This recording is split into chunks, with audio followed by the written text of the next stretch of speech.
Mr. President. Senator from Idaho. Mr. President, I ask unanimous consent to suspend the quorum call. Without objection.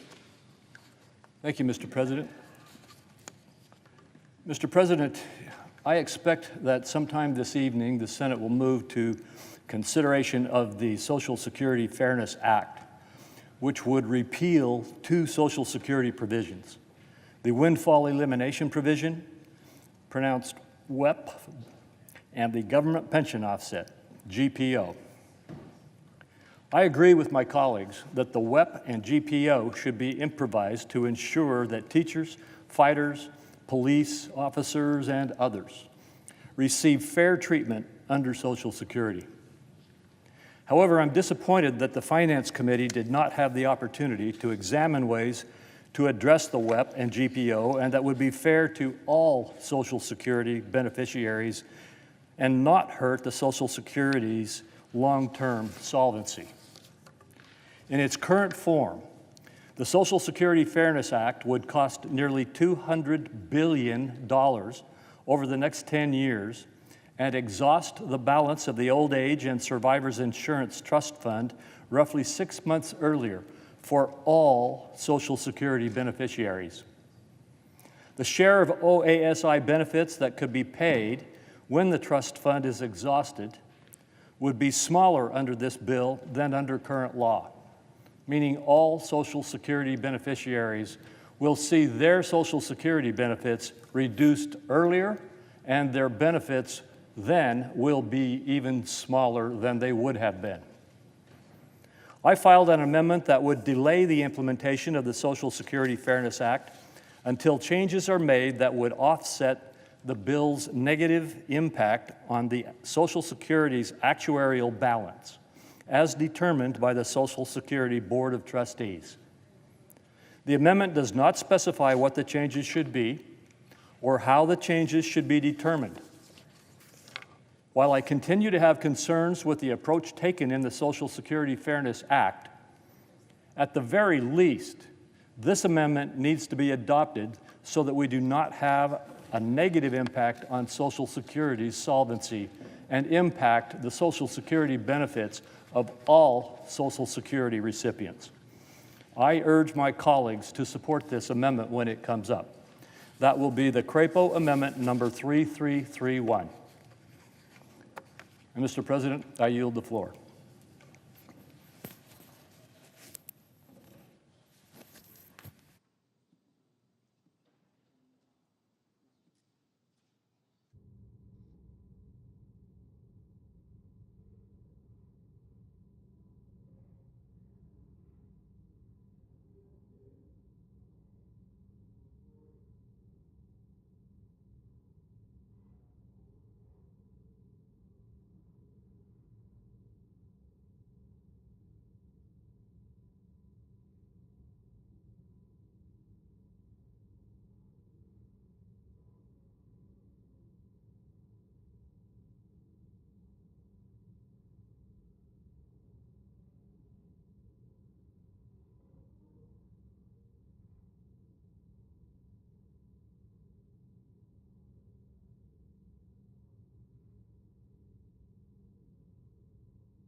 Mr. President. Senator from North Carolina. Thank you, Mr. President. Mr. President, I just wanted to get up and explain why I'll be voting against the passage of the Social Security Fairness Act a little bit later today. I'm going to try and keep the volume down and maybe the frustration down a little bit more today than I did yesterday, but I thought it was important to again explain why sometimes the tough vote is the right vote. To kind of lay the groundwork, is I am from North Carolina. I'm up for re-election in November of 2026. I've heard some people walk up and down the hallway and say that they really oppose the bill, but they're up for election in 28 or up for election in 30, and they're worried about the politics of it. I never worry about the politics when I'm convinced in my heart of hearts it's the right decision. And let me explain why. The Social Security Fairness Act is trying to address what I think is an inequity and a problem. Unfortunately, it's doing it in a way that is at the expense of $200 billion out of the Social Security Trust Fund without a dime offsetting it. Now, some of my fiscal conservative colleagues have said, well, no, it's not really depleting it because it's the Social Security Trust Fund, so it's not adding to our debt. But what they are forgetting is that when Social Security Trust Fund becomes solvent, the fairies don't come back and replenish the Social Security Trust Fund. We don't have trust fund fairies. What we have is a debt that is already over $33 trillion that we're going to be expected to write another check out of. And we're headed towards a debt crisis. So this bill, by everyone's agreement, even those who are going to vote for it tonight, pulls forward an insolvency that is consensus right now going to occur 9 years from now, pulling it forward by 6 months. And so I have to vote against this bill, not because I don't ultimately want to fix an injustice for a very small percentage of people who deserve a few $100s more a month. But the way that we've gone about it, it's going to be costly, and it's being done at a time where we're not plussing the accounts back up. And so I feel like my vote casting a no, I'm likely to be on the losing side. I understand that. None of these amendments are going to pass because if they do, the bill fails. We know that. So anybody that's pulling for one amendment or another, let me just show you how I can tell the future. Not a single one will pass. This bill will be voted out this evening, and it'll be sent to the president's desk. And once the president signs it, he will guarantee that the Social Security Trust Fund will become insolvent 6 months sooner than the 9 month, 8.5 months. Think about it this way, 8.5 years from now versus 9 years from now. It's going to pull $200 billion out, causing that to occur. It's actually going to provide some benefit that I don't believe the beneficiaries deserve, and it's really confusing that handful or that segment of the people who will get the benefit and casting them into a group that I think arguably maybe don't deserve the benefit. Anyone that should, we can take care of, but it's not $200 billion. But that's what happens when you don't have a single committee hearing on a bill. That's what happens when it comes from the House through something called a discharge petition. Bypassing all the processes comes to the Senate, and we never even have a hearing. We're going to have a vote later today for a $200 billion rating of the Social Security Trust Fund that is going to bring insolvency forward from 9 years to 8.5 years. And not a single vote or a single hearing has been held in a single committee on Capitol Hill. Now, folks, if you can't agree on the finances, if you can't agree on the fairness, can we all agree on the process? Something as weighty as this, we should have given it the justice it deserves and have a hearing on it.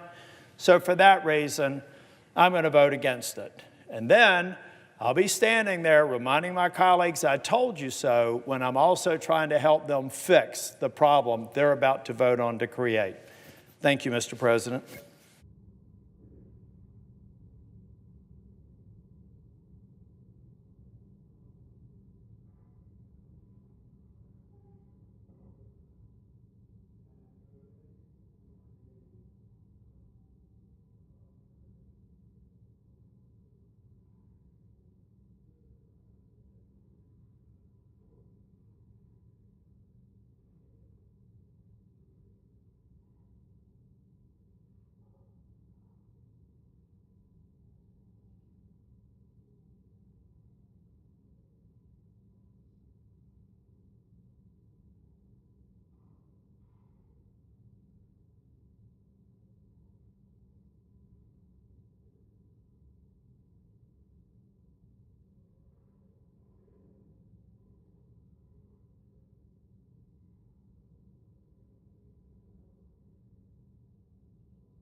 President.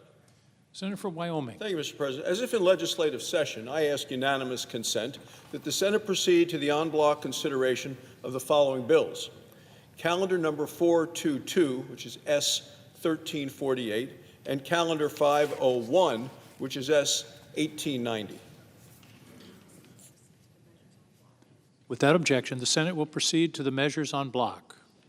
I ask unanimous consent that the committee-reported substitute amendments be considered and agreed to, the bills as amended be considered read a third time en bloc.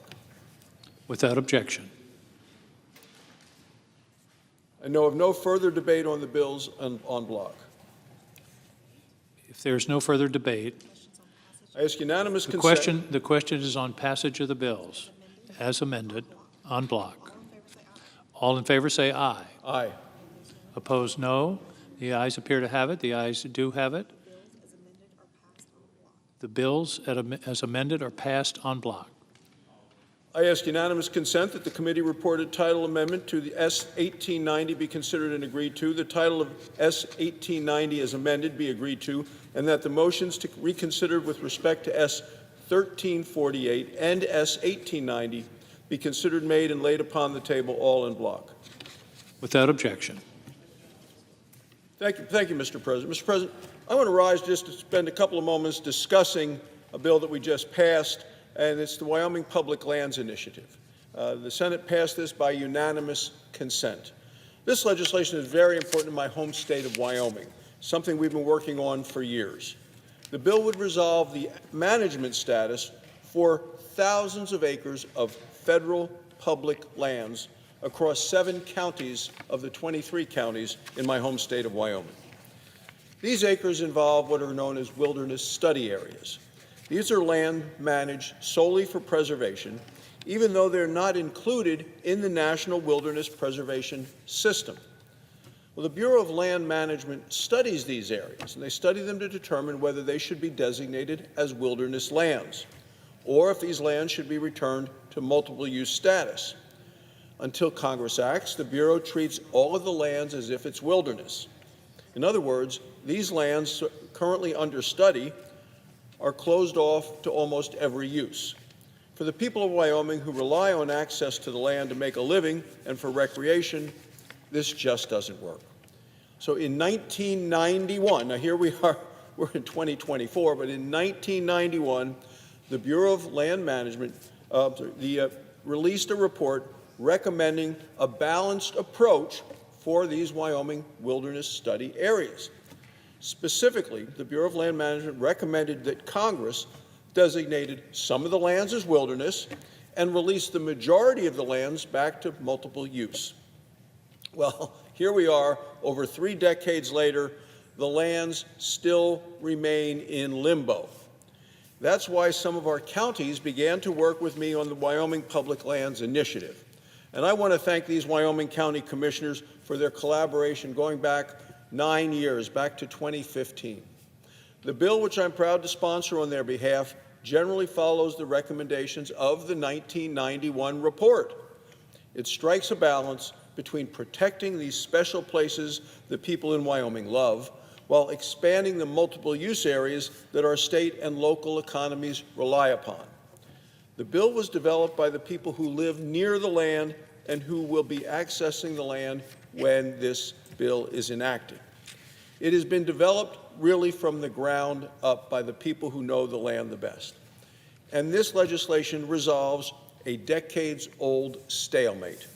The bill is going to increase conservation. It's going to ensure that other lands can be unlocked and for uses that are important to the people of Wyoming and to our economy. I firmly believe the people of Wyoming, not Washington, should decide how to manage these lands. So I want to thank my friend and colleague, Senator Wyden from the state of Oregon. We work closely together. We serve on several committees together. We live near each other and where we stay when we're in Washington instead of when he's home in Oregon and I'm home in Wyoming. And I look forward to continuing to work with him to get these bills passed into law and through the House and in the near future. So as I see my friend and colleague from Oregon on the floor tonight, I just want to thank him for his years of cooperation and working together as we have on the Committee of Energy and Natural Resources, and thank him for all of his consideration in allowing us to get this bill passed tonight. Thank you, Mr. President. I yield the floor. Senator for Oregon. Mr. President, this is a truly historic moment for my home state of Oregon, because the Owahis, which are really Oregon's version of the Grand Canyon, really should have secured protection years ago. But finally, as a result of the bipartisan support that my friend from Wyoming and I have, working with the incoming chair of the committee, Mike Lee, and the current leadership, we have been able to pass these important pieces of legislation. And the timing for my home state is really just extraordinary, because just yesterday, the congressman from rural Oregon, Congressman Vance of the 2nd District, we put out a joint statement about how next year we intend to work together and with our constituents to come up with legislation that our whole state, urban and rural, could come together on to protect the ranching way of life in Malheur County and also our incredible treasures. And Congressman Vance and I said we would work with our respective chambers' leadership to pass the bill into law. And then, Mr. President, overnight, and to the great excitement of people in our states, due to the ending hours of Congress where members are trying to find some common ground, we've been able to work with our leadership in the United States Senate, in this chamber, to get started on what Congressman Vance and I told our constituents yesterday. And this did not happen by osmosis.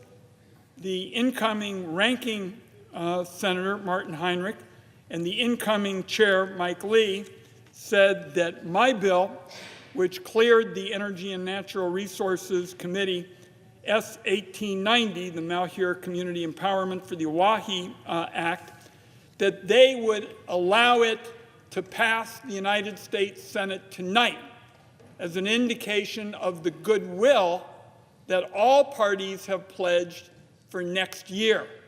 And as the chairman of the committee has noted, in fact, all the chairs, past and present, since I was the chairman of the Energy and Natural Resources Committee at one point, understand that that's the key to really making some history in this extraordinarily important committee. And in our conversations, with the incoming chairman, Mike Lee. He was particularly interested in the fact that Congressman Vance and I are going to be working together to get this bill in shape so that people across Oregon will support it. And when he indicated that that was a priority for him, I basically said, that's exactly what we have in mind as Oregonians, what I have in mind as Oregon's senior senator. And I'm very happy to state tonight publicly to the incoming chair of the committee, the senator from Utah, that I intend to work very closely with Congressman Vance to make this become law. Now, so everybody in Oregon understands, this bill does not become law tonight. But what it does is it sends a message from the United States Senate that when you get people of goodwill and willingness to find common ground, you can make real action happen. And the Oahe legislation that I worked for years with ranchers and hunters and fishing families and environmental folks has now passed the United States Senate.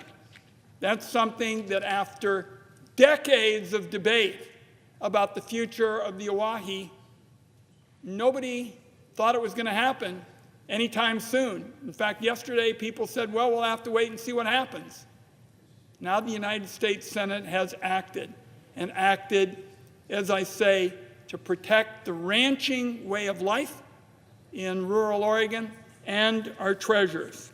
And I hope that tonight's action will give all parties interested in the protection of the treasures of Oahe and interest in the ranching way of life, it should give folks at home the chance to know that we are going to be in a position to, in 2025, with the leadership of the Senate and the House behind this effort, we're going to be in a position in 2025 to make this important legislation the law of the land, and the protection for the Oahes will be permanent and will be in the text of black letter law for all to see.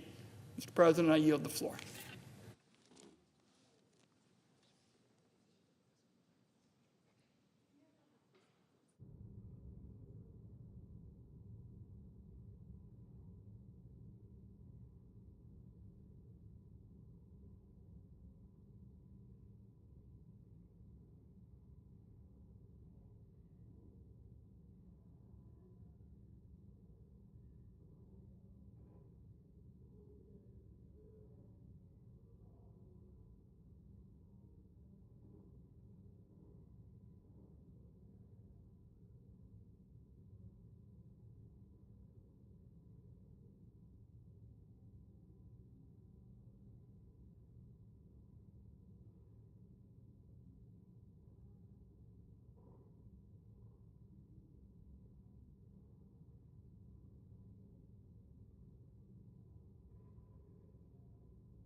President. The senator from Virginia. Mr. President, in 2013, in my first year in the Senate, a 10-year-old child in Virginia, Loudoun County, named Gabriella Miller, passed away from an inoperable brain tumor. Nothing could be worse for a family. Her parents, Ellen and Mark, and her brother suffered greatly in this, but as many do, in an amazing way, in a mysterious way, in a time of suffering, they turn their tragedy into a cause. Shortly after I came to the Senate, Mark and Ellen Miller came to see me and talked to me about their daughter, Gabriella. And they asked me a question. Senator, what percentage of medical research in this country is devoted to pediatric conditions? I thought, well, pediatric, under age 18, maybe it's, 12% of the population, so I guessed 12%. They said less than 1%. Less than 1% of medical research funding in the NIH and other agencies was devoted to pediatric conditions. There was a kind of a, it was a conventional wisdom that, no, we don't put research into that, but if we can research adult conditions, we can kind of apply it to pediatric conditions, which everyone here knows that's not the case. Many pediatric conditions are very different than adult conditions. So I began to work with the Miller family on a bill to increase research at the NIH and other federal agencies for pediatric conditions, especially pediatric cancers of the kind that killed Gabriella Miller. The following year, in 2014, I partnered with Virginia Congressman and then a Republican leader in the Senate, Eric Cantor, and others to pass the Gabriella Miller Kids First Pediatric Research Program to fund NIH research on pediatric cancer. And the 10-year bill that we passed is up for reauthorization this year. I've partnered with Senator Jerry Moran, my colleague from Kansas, to reauthorize it with the support of colleagues on both sides, numerous colleagues. The Republican House has passed a version of this bill. The lead sponsor on the House side is Congresswoman Jennifer Wexton, who is retiring because she has been diagnosed with an aggressive form of supranuclear palsy, which is an advanced form of Parkinson's disease. My colleague Jennifer Wexton is no longer able to speak without an AI-assisted device. But in this last few days of her time in the House, she has made the passing of the reauthorization of the Gabriella Miller Act her chief priority. The reauthorization was included in the health package in the bipartisan version of the CR bill that we negotiated with the House. But that package was left on the cutting room floor of the CR that was just passed the House, and advocates of the bill, including Ellen and Mark Miller and others who care about pediatric research, were bitterly disappointed. I'm going to vote for the CR when it comes over from the House. But if I'm going to have to explain to advocates that I share their disappointment for the fact that this 10-year program, which has now produced more than $125 million in research into pediatric cancer, is going to be left on the floor, I have to at least make an effort here on the floor to authorize this program going forward. The good news is the bill that Representative Wexton has put in the House was authorized flat funding for another 5 years, and I give credit to my colleagues on the Senate Help Committee because the Gabriella Miller Act was reauthorized in the Senate for 10 years at an increasing level of funding, beginning at the current funding level of $12.5 million a year, escalating to $25 million over the course of 10 years. But time is late.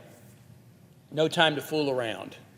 The bill that has passed not only a committee but a House was passed in the House of Representatives, 5-year funding at its current level, $12.5 million a year, to continue to invest in research into children's cancer and pediatric conditions. I respect my colleagues' sincere commitment to responsible federal budgeting. And one of my colleagues, Senator Paul, I've worked with him to hopefully lift an objection that he had to this bill by agreeing to work with him to make sure that there's not other overlapping programs where we're spending money to do the same thing. We have recently talked about other legislative initiatives that we'll work on together. My understanding as I stand here today is with this commitment I've made to Senator Paul, he's dropping any objection to including this by unanimous consent. And I think while it's not everything I hoped, and it's not everything that the Senate Help Committee did in a bipartisan way, it would continue this important program. Gabriella Miller, when she was diagnosed with brain cancer at age 10, didn't go quietly into the good night. I think that's a Dylan Thomas line. She instead said, I'm going to raise every bit of money I can for cancer research. And in the last year of her life, she raised hundreds of thousands of dollars in cancer research on her own with little bake sales and fundraisers, and the brain tumor that was in her brain was the size of a walnut, and she created a nonprofit foundation called the Smashing Walnuts Foundation. And the comments that I make tonight and the effort that I undertake with Representative Wexton truly are to honor her and to thank her parents for their advocacy. In particular, I really want to thank her mother, Ellen Miller, who's been a force of nature in creating this program and keeping it going. And we need to keep it going. It's bipartisan, it's bicameral, and it's making groundbreaking research possible. I ask my colleagues to let it pass into law. And so, Mr. President, I ask unanimous consent that, as if in legislative session, we should ask the Committee on Health, Education, Labor, and Pensions be discharged from the further consideration of H.R. 3391, and the Senate proceed to its immediate consideration. The clerk will report. H.R. 3391, an act to extend the Gabriella Miller Kids First Pediatric Research Program at the National Institutes of Health and for other purposes. Without objection, the committee is discharged, and the Senate will proceed to the measure. I ask unanimous consent that the bill be considered read a third time. Without objection. I know of no further debate on the bill. Is there further debate? If not, all those in favor say aye. Aye. All opposed, no. The ayes appear to have it. The ayes do have it. The bill is passed. I ask that the motion to reconsider be considered and made and laid upon the table. Without objection.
Mr. President, Senator from Kentucky.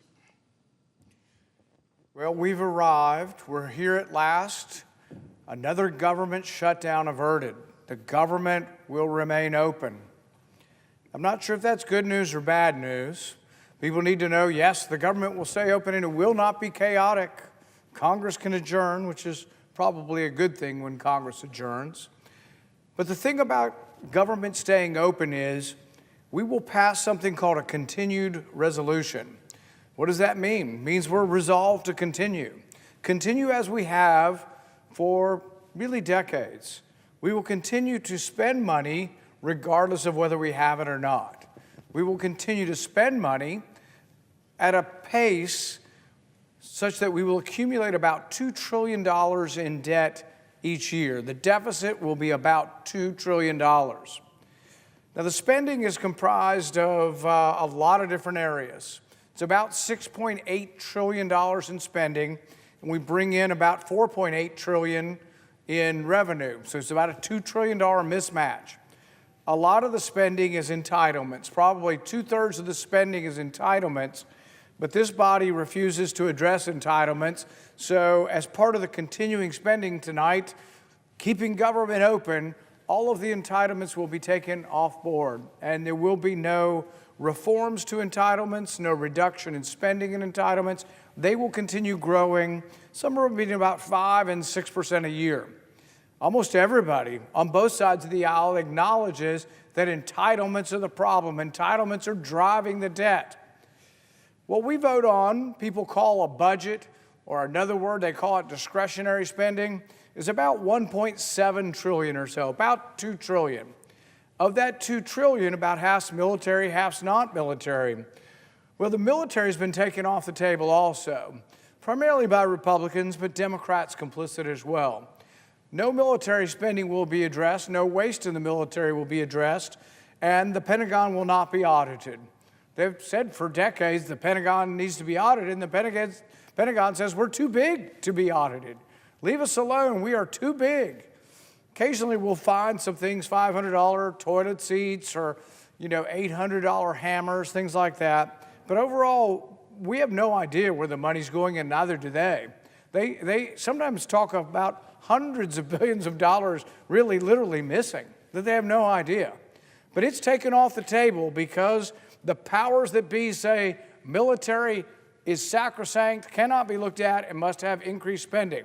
So all the entitlements are going up. That's 2/3 of $6.8 trillion. The remaining $2 trillion is half military. It's going up, and nobody's looking at it either. So we have discretionary. Non-military discretionary spending is part of the budget also. And we couldn't come to an agreement, but other than we're going to be resolved to continue spending at about the pace we are. It'll be short term, and that would be bad enough because the spending will accumulate and is accumulating about a $2 trillion deficit. But that's not enough. This has been a horrendous week for fiscal conservatives because we are not going to just continue as we have been doing, continue loading on the debt. We are also adding to it in a dramatic fashion. This week, there'll be $330 billion added onto the spending. $200 billion of it will be for Social Security. And you say, well, we should want to help people. Why wouldn't we give people or senior citizens more money? Well, if we give new people more money, we have to take it from somewhere. We're going to have to either borrow it or we're going to have to print it, but it has to come from somewhere. Money doesn't grow on trees. So $200 billion increase in spending for Social Security. Where's the money going to come from? Now, I will offer an amendment that would pay for it. My amendment would be to raise the age gradually of Social Security, 3 months a year for about 12 years, and that would pay for the expansion of benefits.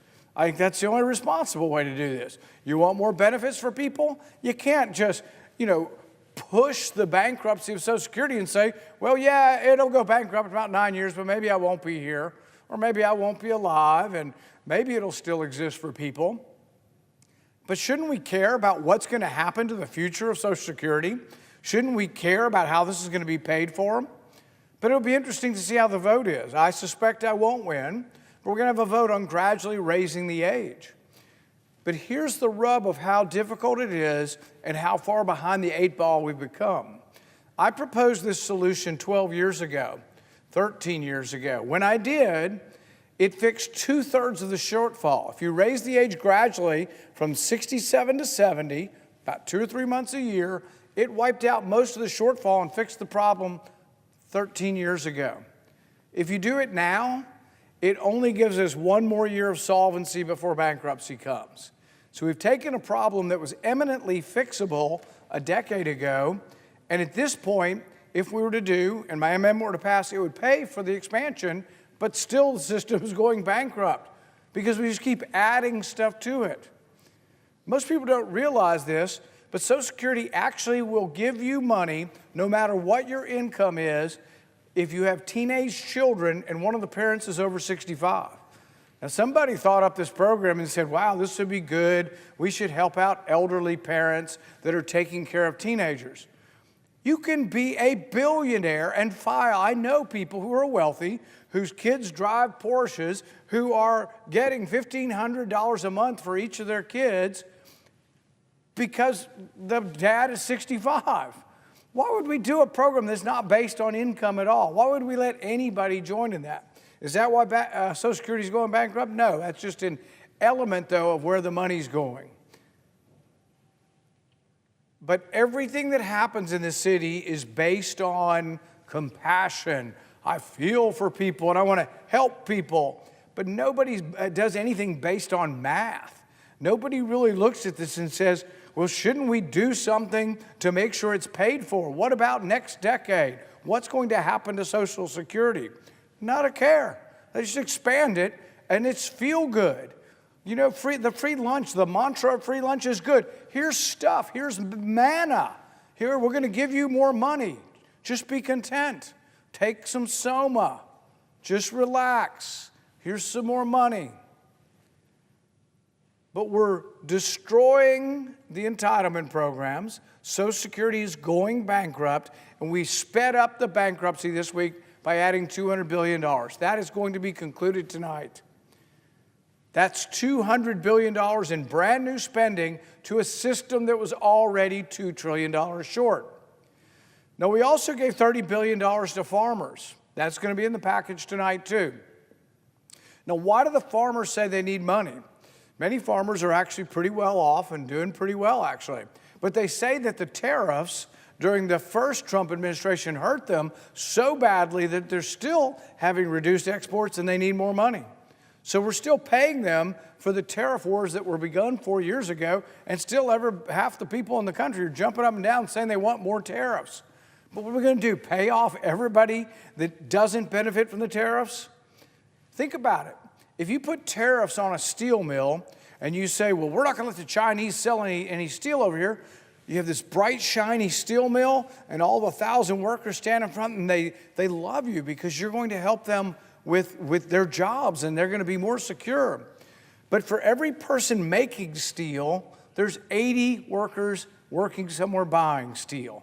So what you do is you just ignore the other half of the equation. Why? Because it's easy to see the shiny steel factory. It's easy to see those workers. The 80 workers that are working for other industries, car industry, building warehouses, anybody that uses steel, fences, all these people buying stuff are scattered through small industries and you don't see them. But their economic impact at least equals, but probably exceeds the one you're trying to benefit. We do so many crazy things. So $200 billion to expand Social Security won't be paid for, speeds up the bankruptcy and demise of Social Security. $30 billion for farmers, many of whom have other resources and really are not desperately in need of this. What happens to the borrowing? $230 billion. Well, that's not over. We also are adding $100 billion for disaster. And you say to yourself, well, you know, we got to help people in need. They've had storms, they've had flooding. We got to help them. Well, shouldn't we try to root out the waste and fraud in those systems, the people who are stealing money from these things? If you want to know how people steal things and how many people are stealing things, when we did all that COVID stuff, we stopped the economy and we just gave free money to everybody. We actually had foreign scoundrels, foreign fraudsters come in and take tens of millions of dollars. But we also had U.S. citizens, buying Lamborghinis and Bugattis and all kinds of fancy cars on their government. We had people signing up for the program. One of them used an ID that had a picture of Barbie on it and got money. Many of them said, I have 500 workers, and they didn't have any workers. They didn't have a business. So just fraud was rampant throughout it. This happens also in the disaster relief programs as well. People claim things they lost in disasters that didn't exist. But let's put that aside, the waste and fraud in the program, and say, we got to help people. We got to do something about disasters. Well, maybe there ought to be a decision-making process where we say, what's more important, Ukraine or Asheville, North Carolina? Do we have enough money to do both? Well, we do if we borrow it, but when we borrow it, we add to the debt, the Fed buys the debt, and you create inflation. It's no mystery why your goods cost more. During the last 4 years, groceries, meat, poultry, gasoline, rent, everything's gone up on average at least 20%. Now, did it become more precious? Did we all of a sudden lose a supply of things? No, the dollar became weaker. The dollar became diluted because we had to buy all this debt. So it's a bait and switch. What we do is we expand, this week, $200 billion for Social Security, $100 billion for disasters, that's $300 billion, $30 billion for farm subsidies, $330 billion unpaid for. But the people here gathered, the vast majority of them that will vote for this will go home, pat themselves on the back and say, I brought you stuff. Isn't that what you want me to do, bring you free stuff? Well, it's not free. It has ramifications. They're destroying the dollar. They're destroying the country. And yet it goes on. Because it seems to be easy just to promise people something for nothing.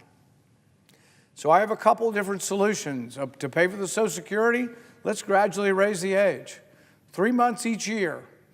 And what it does is it actually pays entirely for this $200 billion expansion and then some. It has to be done. It will be done at some point. I offered it 13 years ago, and every year we've waited, we've gotten further behind the 8 ball, and every year we've waited, we've gotten to the point where it's much more difficult to dig out of this hole. As far as the shutdowns, I'll admit that it's chaotic to go through this every 3 months, every 6 months, every year. There could be a way that we could actually say when there is an impasse and both parties don't agree, we agree to continue spending, but not at the same level. See, the vote today on at least some of the budget, the part that's not going up like this, on a small portion, will continue at the same level. But realize 3/4 of it's going up. We're not keeping it steady. So if we vote to keep it steady, does that really fix the problem? No, if you keep it steady, and even if you didn't increase spending, the budget never balances. Why? Because you're only keeping a very small portion of the budget steady. It's really about 16%. 2/3, 66%, entitlements. The remaining third, half military, half non-military. Military is going up at 3%. Oh, that's right, I forgot. Republicans have a great plan. Come spring, the Republicans are by simple majority going to bust through the military caps. The military caps are put in place, like all other caps, to try to restrain spending, and they're ignored. But in the spring, the first reconciliation package that Republicans will pass with a simple majority is to bust through the military caps. Military doesn't have enough money. We spend more on our military than the next 8 countries combined, and yet it's never enough. People say we're going to find waste and fraud. I'm all for it. I'm a big supporter of looking for waste and fraud. I'm a big supporter of getting rid of it. Guess what? If you don't look at the entitlements, you're not a serious person. If you don't look at the military, you're not a serious person. The problem will go on. In the first Trump administration, $8 trillion were borrowed. I'm a fan of Donald Trump. I supported him. I voted for him. But we borrowed $8 trillion. During the Biden administration, coincidentally, we borrowed another $8 trillion. They were equally fiscally irresponsible. Now, at least during the Trump administration, you could argue there was, COVID and the pandemic and all that. But the reaction was too much, and the lockdowns were not necessary. They didn't save any lives through the lockdowns, and we spent a ton of money that we passed out for people not to work. But the bottom line is when you look at all of this, we have this enormous problem. I'm all for eliminating the waste and fraud. It's not enough. You have to look at the entitlements. You have to look at the military. Currently, we look at only about 16% of the budget. If you eliminated all of that, it's called non-military discretionary, it's part of the budget, you eliminate all of it, which isn't going to happen, the budget still never balances. You have to look at all the spending. We're not looking at any of the entitlement spending. In fact, it's worse. Entitlements are driving the debt, almost everybody agrees with it, and we're expanding the entitlements. Social Security, beginning in 2021, Social Security for the first time pays out more than it brings in taxes. It was the opposite for many years. Social Security brought in more than they spent, and they actually developed and had a reserve.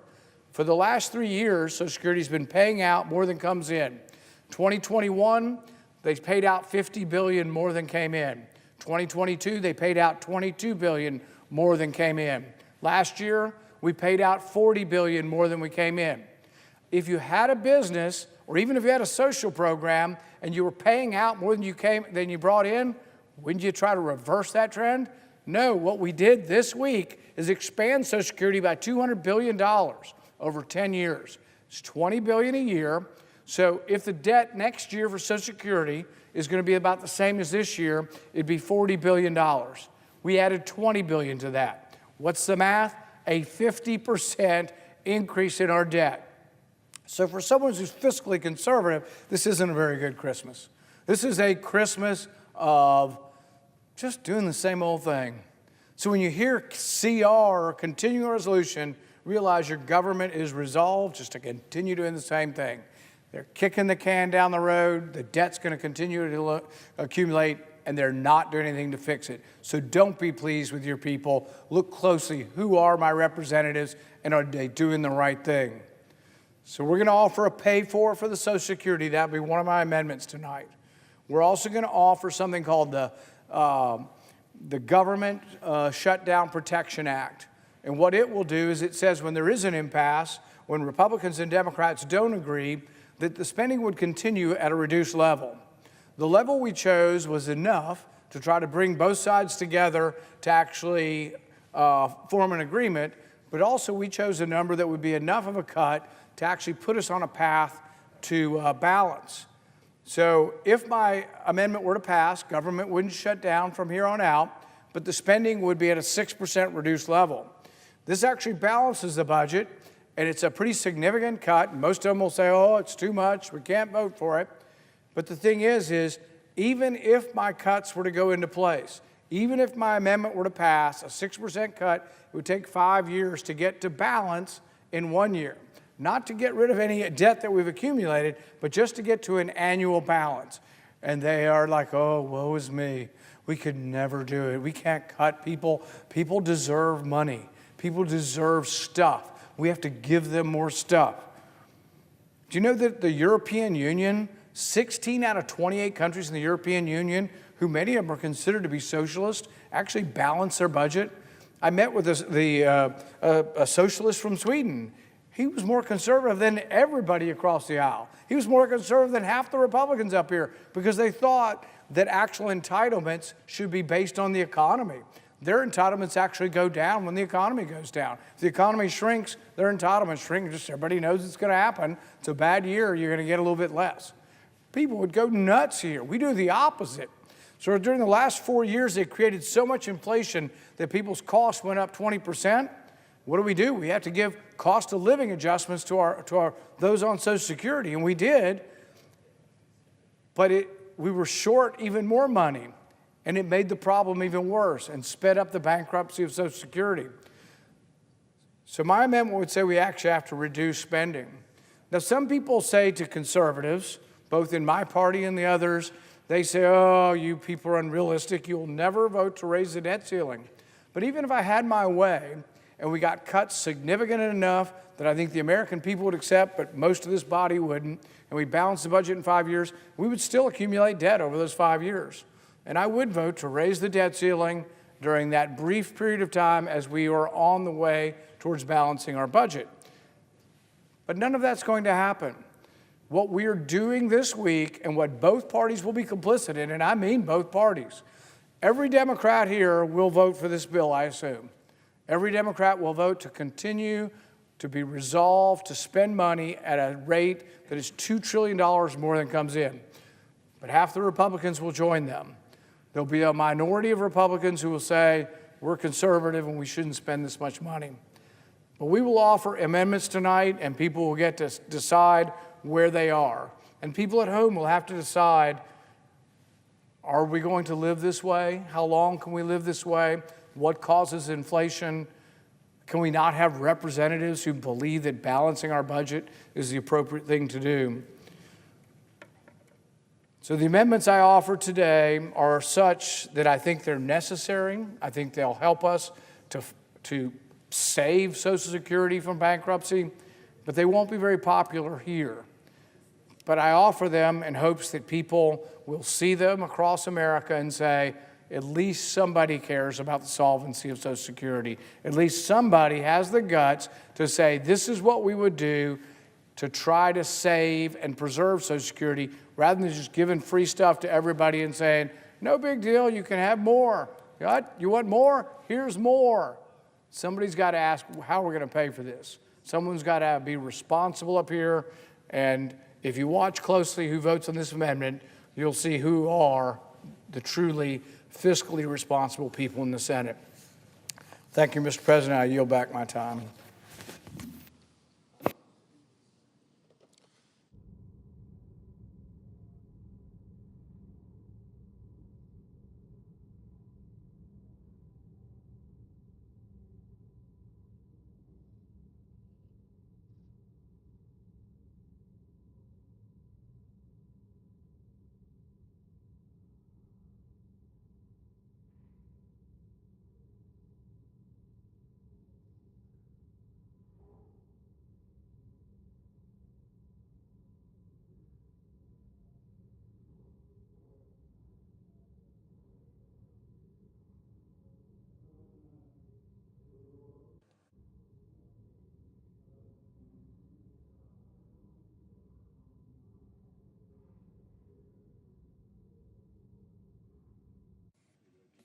Mr. President.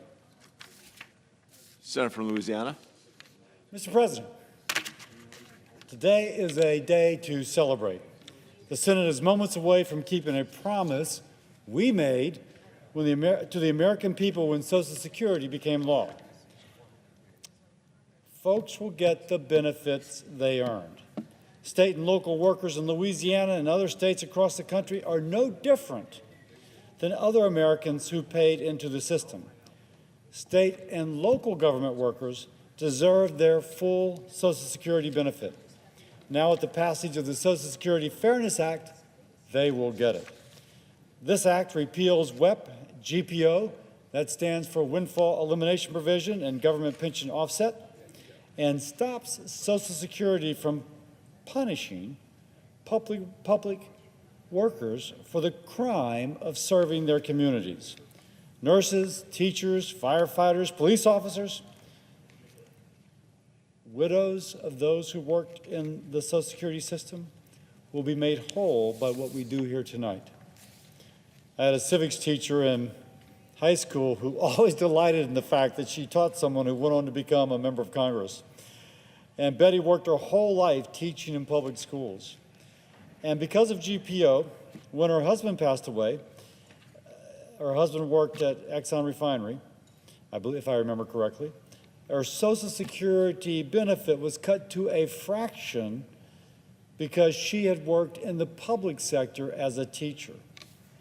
Under this system, she would have been better in terms of Social Security benefits if she had never worked at all. Most of us have a Betty in their life, in their state, in their hometown, or in their family. Often a police officer or a firefighter, a first responder who served us, and now we have the opportunity to thank them for that service.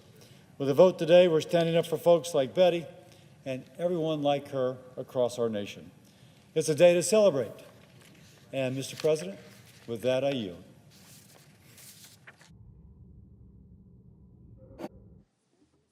Senator from Mississippi. Mr. President, I rise tonight to make a simple but important point on behalf of the brave, freedom-loving citizens of the Republic of Georgia. It's time for the United States to stand alongside the brave nation of Georgia, the citizens of which went to the polls recently and voted to elect their own leadership. It's time to impose heavy sanctions on the individuals and institutions now trying to thwart the democratic will of the people of the Republic of Georgia. And now is the time to act. This is the 20th of December, 2024. We don't need to act in mid-January. We need to act now while the people of Georgia are taking to the freezing streets in towns like Tbilisi and elsewhere to exercise their right to protest. Now, here's what's happened, and it's such a familiar story, Mr. President. The Georgian people recently went to the polls, as really is the right of all mankind according to our Declaration of Independence. And the Georgian people rejected the Georgian Dream Party, which is really more and more becoming an arm of Vladimir Putin's Russian dictatorship. The Georgian people, when they voted, rejected Bidzina Ivanishvili, the pro-Russian oligarch behind the party. This is similar to what other free voters have done in other countries around in that area. Decade or so ago in the Republic of Ukraine, in the recent Romanian elections. It's happening also in Moldova. The people there do not wish to be under the thumb of a reincarnation of the Soviet Union under Vladimir Putin's dictatorship. And so they voted against the Georgian Dream Party, but the Georgian Dream Party, in charge of the election machinery, has tried to rig the election. And so the people of Georgia have risen up in response. And the Georgian Dream government, an arm of the Putin Russian government, has responded in tyrannical fashion. The Georgian Dream Party has worked to overthrow the will of the voters and has marshaled the power of the police to crack down violently on peaceful protests. In a number of days, Mr. President, the Georgian Dream Party could actually forcibly remove the democratically elected president of Georgia from power. Now, the Biden administration has taken baby steps, long overdue, and I wish they would be more forceful. Our American administration has now publicly sanctioned 2 individuals. The State and Treasury departments have sanctioned a senior ministry official and the Georgia Minister of Internal Affairs. Now, what do the sanctions involve? They involve blocking the offending officials of the Georgia Dream Party from transaction in American banks. We can do that. They've frozen any assets these Russian puppets have owned in the United States and revoked any visas they have for our country. And I applaud the administration for these steps, but they could do so much more. Of course, in response, the Georgia Dream Prime Minister, Kobakidze, announced that he would decorate these 2 sanctioned Russian puppets and give them state honors in their roles for quashing the protests. This is what's going on around the world. This is how tyrants act. Georgia Dream has thumbed its nose, of course, at our somewhat half-hearted measures. And so it's time, I would say, for the United States to demonstrate more decisive and timely resolve. Half measures are the wrong message at this point. So I call on the Biden administration to sanction the leaders of Georgia Dream, including Bidzina Ivanishvili, Kaska Kadzladze, and Prime Minister Kobakidze. The Republic of Georgia is the home of freedom-loving people. They were once under the thumb of Moscow, and they do not wish to go back.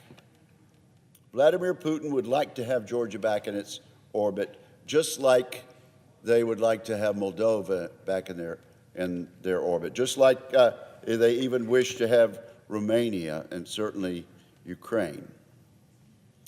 And Vladimir Putin is willing to rig elections to have his agents brutally repress the peaceful protests that are going on. I admire these Georgian freedom fighters. They strongly oppose Putin's interference, and Mr. President, we ought to stand with them. I call on the State Department and the Biden administration in the last month of office to stand tall with the freedom-loving Georgian people. We must continue our legacy of cooperation and shared democratic values with the Republic of Georgia. And I yield the floor.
Mr. President, Senator from Oregon is recognized.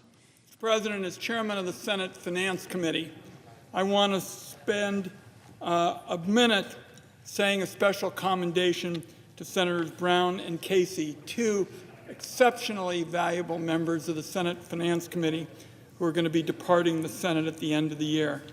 Nobody in the Senate understands the importance of Social Security for seniors and Americans with disabilities better than Senators Brown and Casey.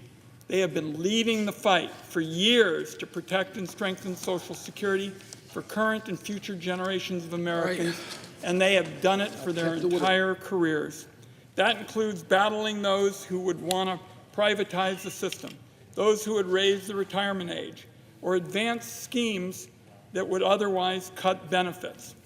And it strikes me as particularly fitting that one of the final votes this body takes, and the first time the Senate votes to increase benefits in decades, will be a vote to ensure everyday Americans receive their earned benefits.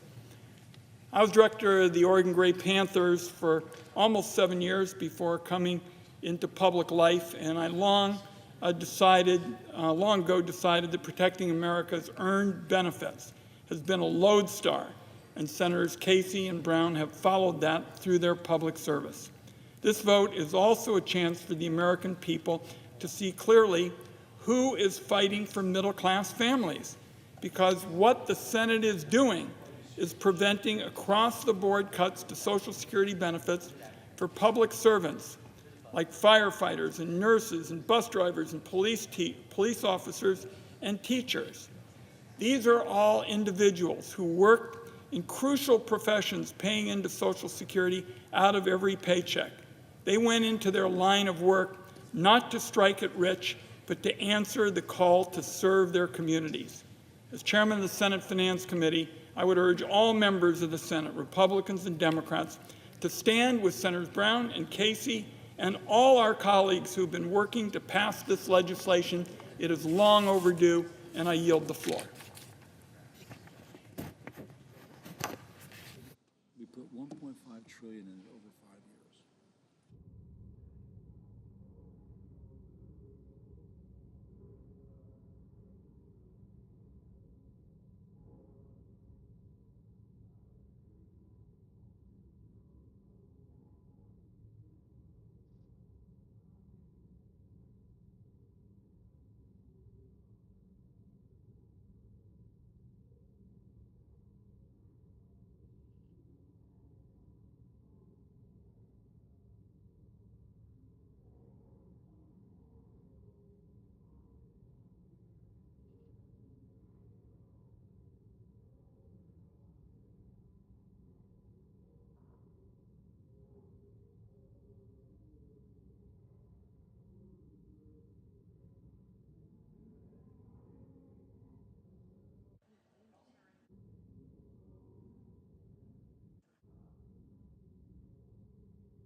Mr. President, The Majority Leader. I ask unanimous consent that the Senate resume legislative session, and the only remaining amendments in order to H.R. 82 be the following: Paul, 3346, Paul, 3352, Cruz, 3360, and Crapo, 3331. That there be 60 affirmative vote threshold for the adoption of the amendments, that upon disposition of the Crapo amendment, Senator Lee be recognized to make a budget point of order, that upon disposition of the point of order, the pending amendments and motion be withdrawn, H.R. 82 be considered read a third time, and the Senate vote on passage of the bill, with 60 affirmative votes required for passage. Following that, the disposition, following following the disposition of H.R. 82, the Senate proceed to the consideration of H.R. 10545, that there be up to 30 minutes of debate on the bill, equally divided. Let's see, 30 minutes on the equally divided, and that upon the use or yielding back of the time, the Senate vote on passage of the bill, with 60 affirmative votes required for passage and with no amendments or motions in order in the bill. Further, that following the disposition of H.R. 10545, the Senate resume executive session to consider the following nominations on block, calendars 851, 853, 854, 857. That the Senate vote on the nominations on block without intervening action or debate, that the motions to reconsider be considered made and laid upon the table, and that the President be immediately notified of the Senate's action. Following that, there be up to 2 minutes debate, equally divided prior to each vote, with all further intervening action, without further intervening action or debate. Is there objection? Without objection. I yield. Absence of a quorum? I yield the floor. Note the absence of a quorum.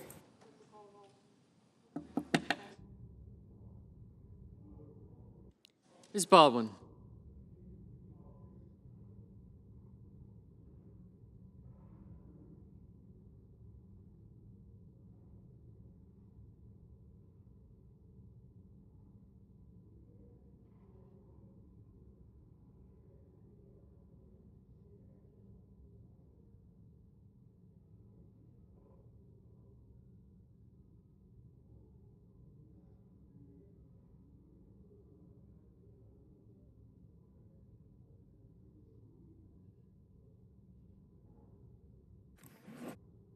President, The Majority Leader. I have very good news for my colleagues and for the country. I ask unanimous consent. Objection. I have very good news for my colleagues and for the country. Democrats and Republicans have just reached an agreement that will allow us to pass the CR tonight before the midnight deadline. I yield the floor. And note the absence of a quorum. The clerk will call the roll. Ms. Baldwin. These guys are...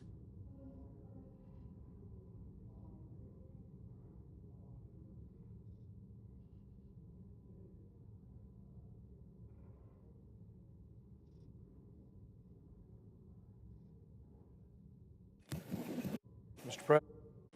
President. The senator from Kentucky. Ask unanimous consent to vitiate the quorum call. Without objection. I call. Under the previous order, the Senate will resume legislative session. I call up my amendment 3346 and ask that it be reported by number. The clerk will report the amendment number. The senator from Kentucky, Mr. Paul, proposes an amendment number 3346.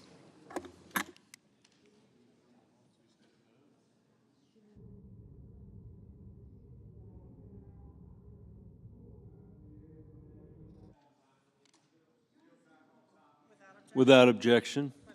The question is on the amendment. Is there a sufficient second? There appears to be. The clerk will call the roll. Ms. Baldwin, Mr. Barrasso, Mr. Bennett.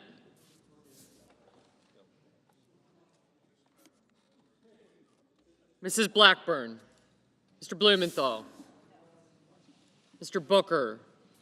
Do you guys want to vote?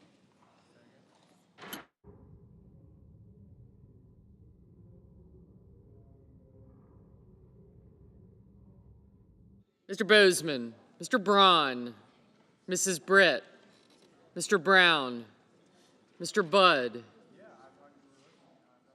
Ms. Cantwell, Mrs. Capito, Mr. Cardin, Mr. Carper, Mr. Casey, Mr. Cassidy, Ms. Collins,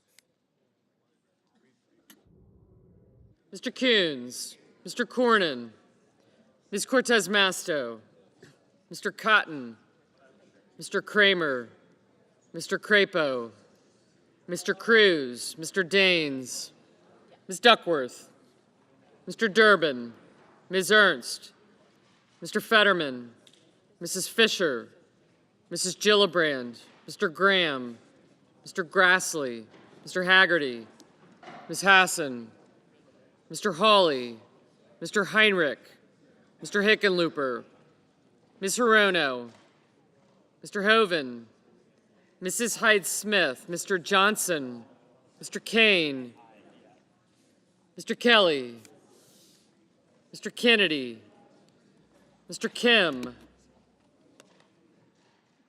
Mr. King, Ms. Klobuchar, Mr. Langford, Mr. Lee, Mr. Lujan, Ms. Lummis, Mr. Manchin, Mr. Markey, Mr. Marshall, Mr. McConnell, Mr. Merkley, Mr. Moran,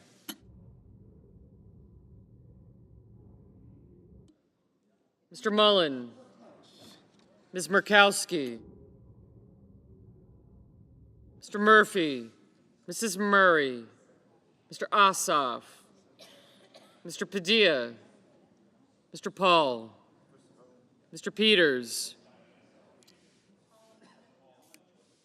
Mr. Reed,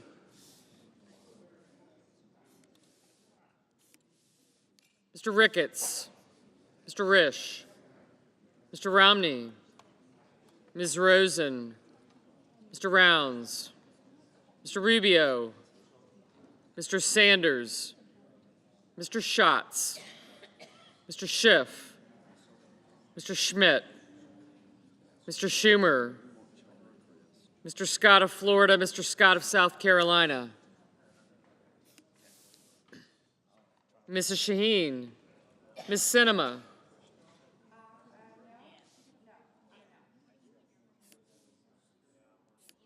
Ms. Smith, Ms. Stabenow, Mr. Sullivan,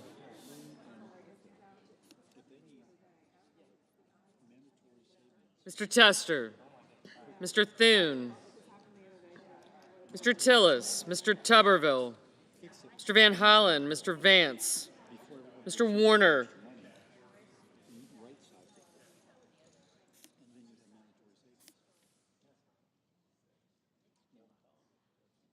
Mr. Warner, Mr. Warnock, Ms. Warren, Mr. Welch, Mr. Whitehouse, Mr. Wicker, Mr. Wyden, Mr. Young,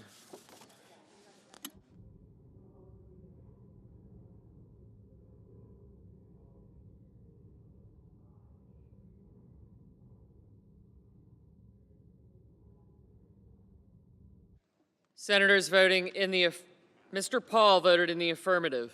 Senators voting in the negative. Bennett, Cantwell, Cassidy, Collins, Fisher, Graham, Hyde-Smith, King, Markey, Padilla, Rounds, Schatz, Schumer, Sinema, Tillis, and Wyden.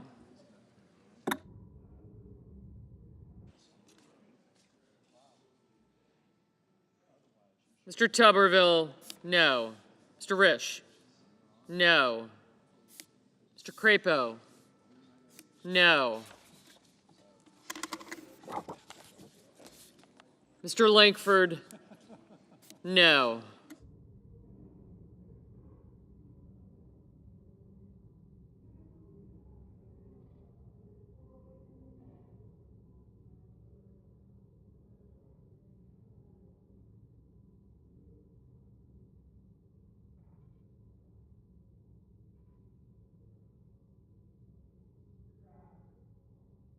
Mr. Grassley?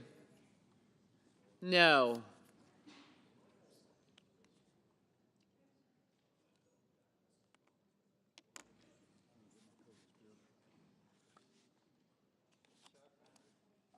Mr. Heinrich?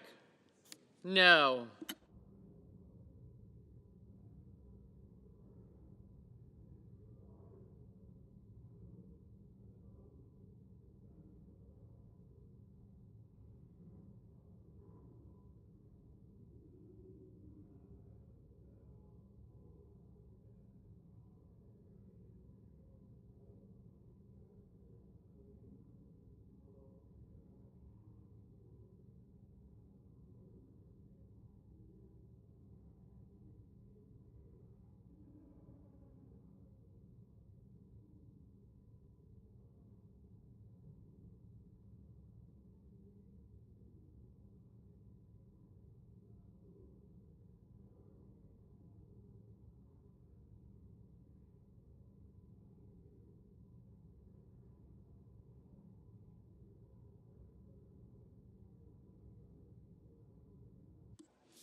Mr. Brown? No. No.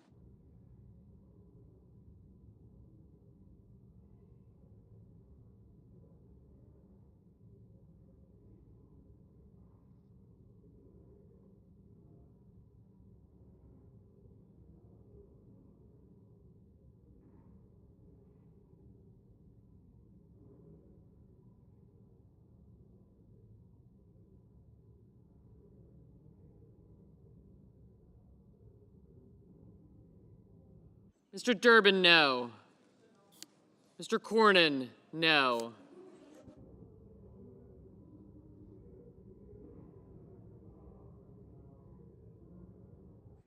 Mr. Marshall? No. Mr. Booker? No.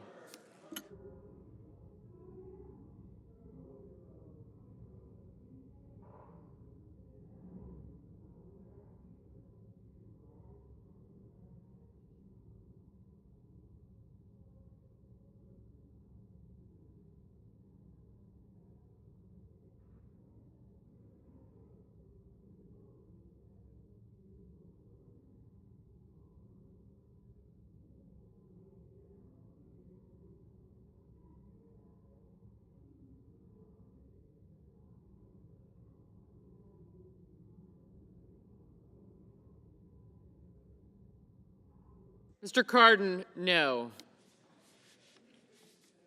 Ms. Hassan? No.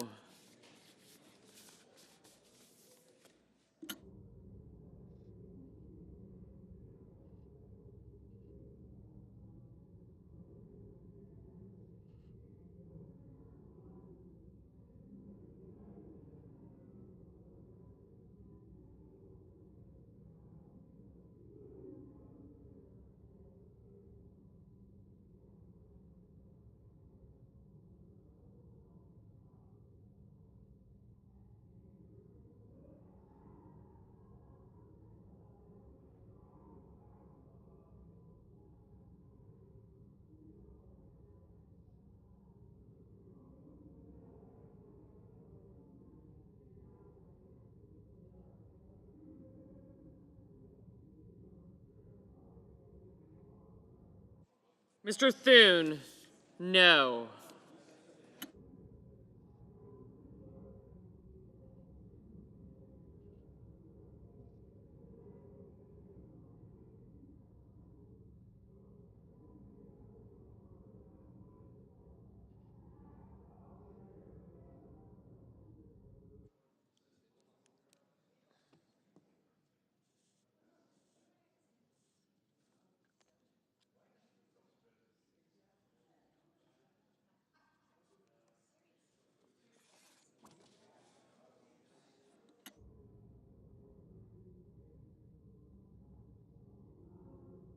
Mrs. Shaheen, no.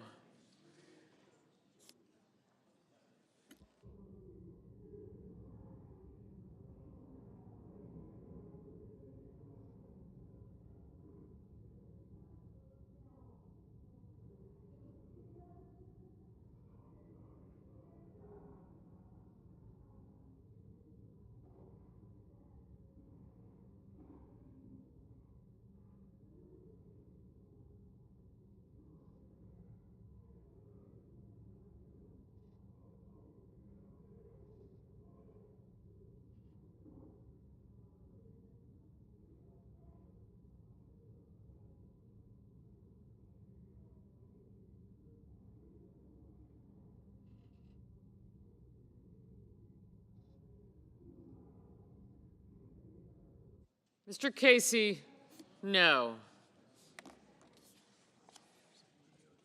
Okay, thanks. Didn't.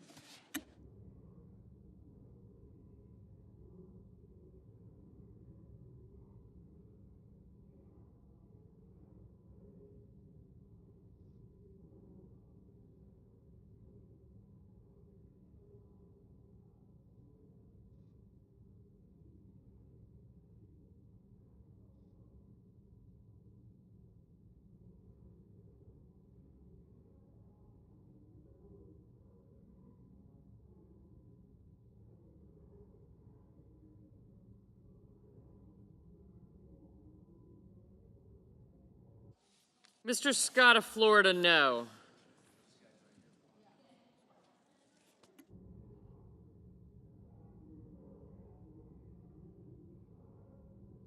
Mr. Reed, no.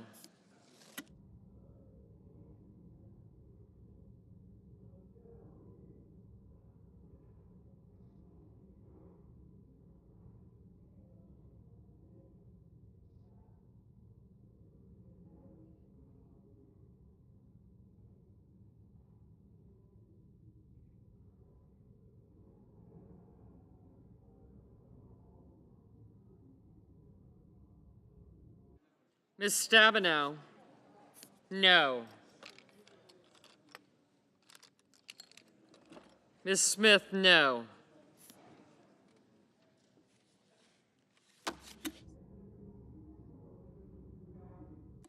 Mr. Mullen, no. Not with me.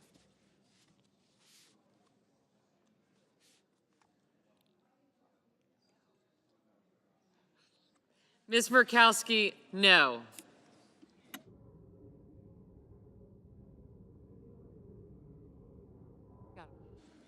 Mrs. Capito, no. Mrs. Murray, no.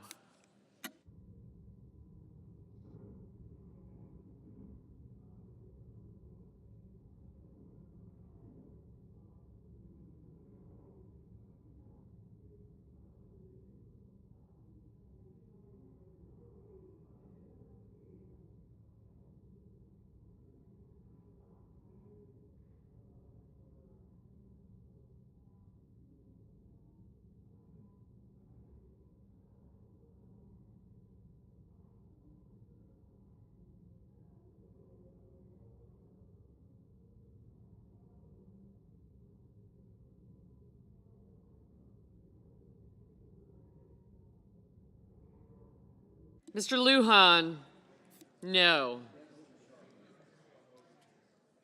Ms. Ernst, aye. Mrs. Blackburn, aye.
Mr. Hoven, no.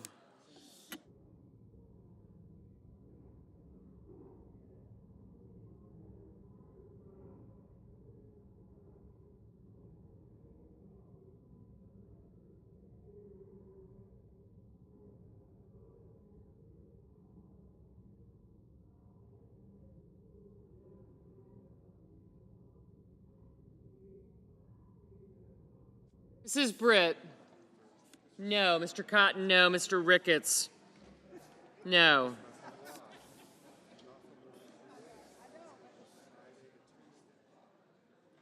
Mr. Kane, no. Mr. Tester, no.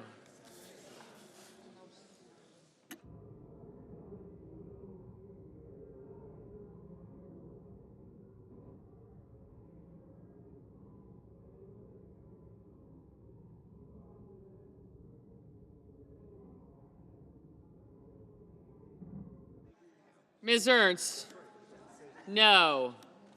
Mr. Daines, no. Mr. Schmidt, no.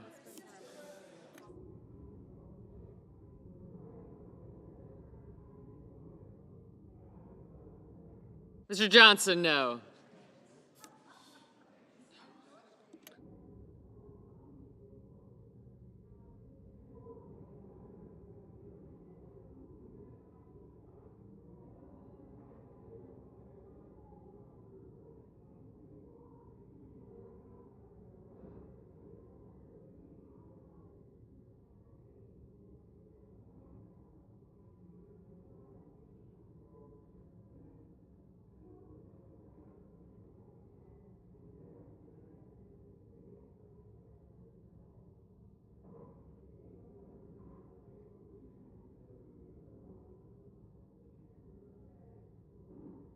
Mr. Lee, aye.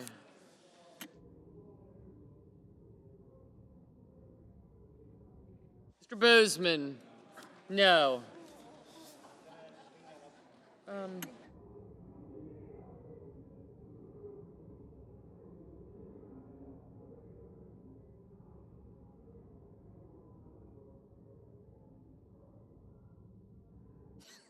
Mr. Whitehouse, no.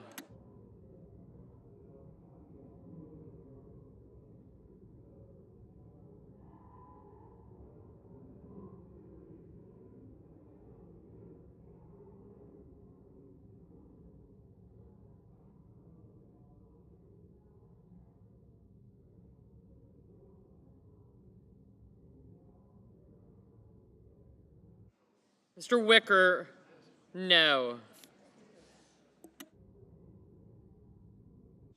Mrs. Blackburn, no.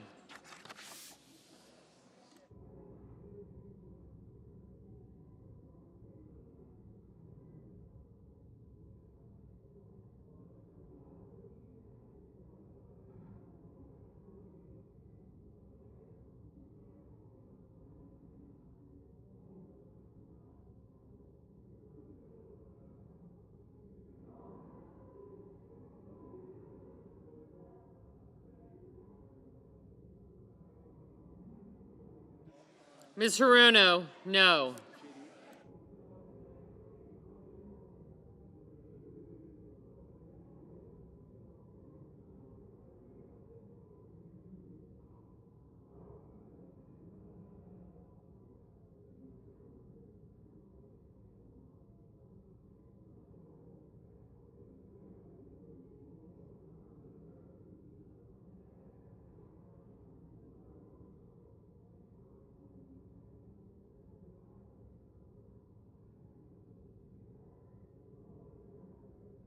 Mr. Peters, no.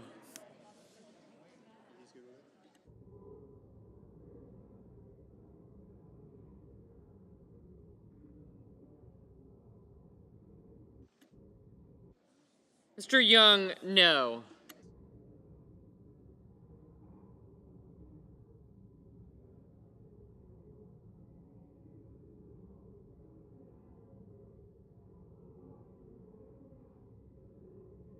Mr. Merkley, no.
Ms. Baldwin, no. Mr. Romney, no. Mr. Ossoff, no. Mr. Warnock, no.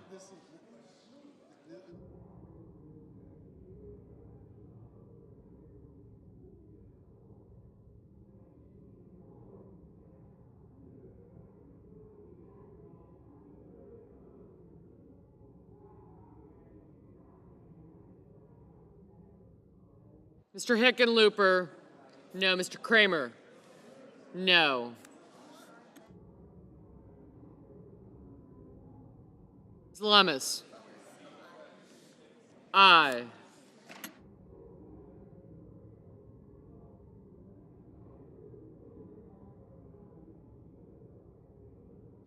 Mr. Welch, no.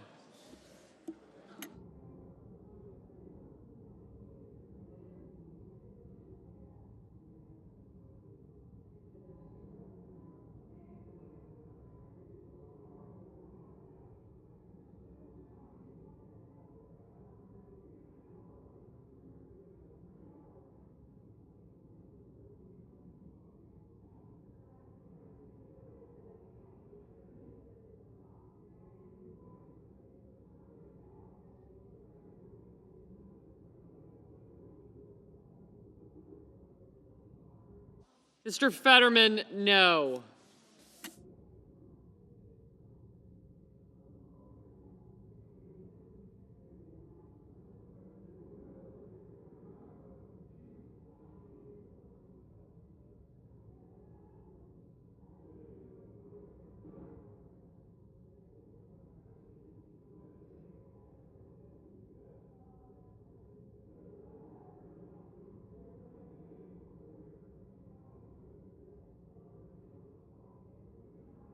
Mr. Kim, no. Mr. Blumenthal, no. Mr. Barrasso, no.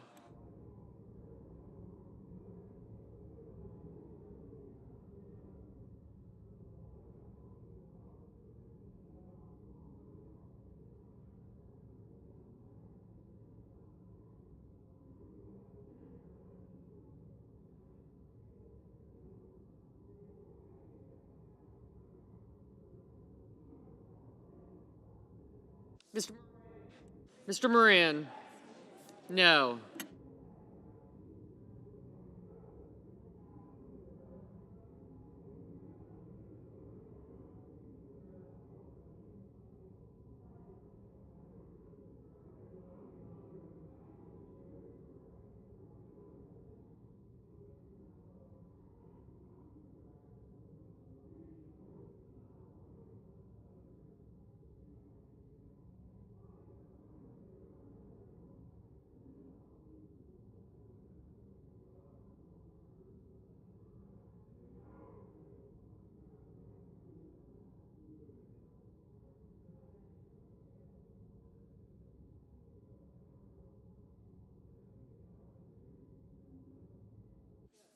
Mr. Murphy, no.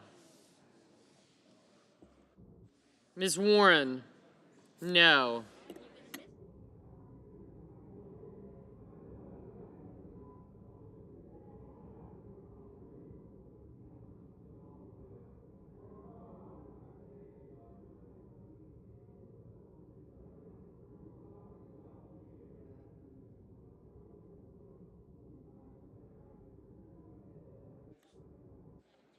Mr. Coons, no.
Ms. Rosen, no.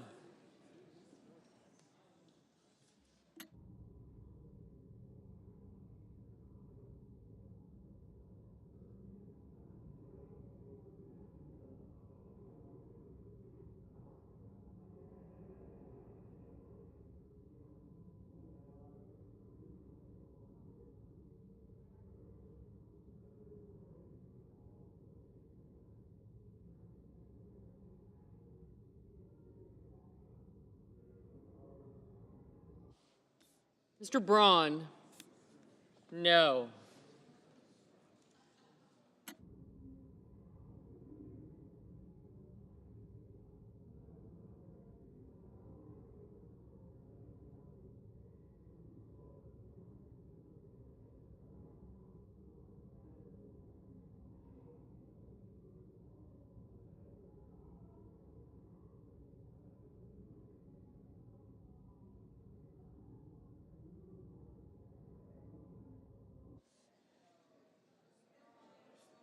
Ms. Duckworth, no. Ms. Cortez Masto, no.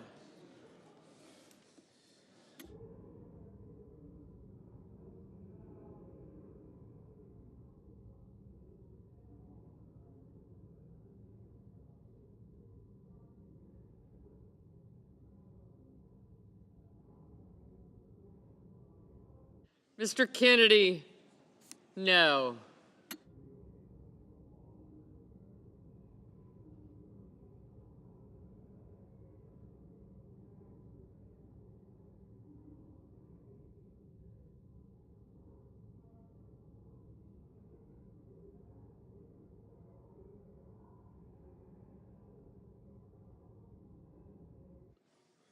Mr. Van Hollen, no.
Mr. Warner, no.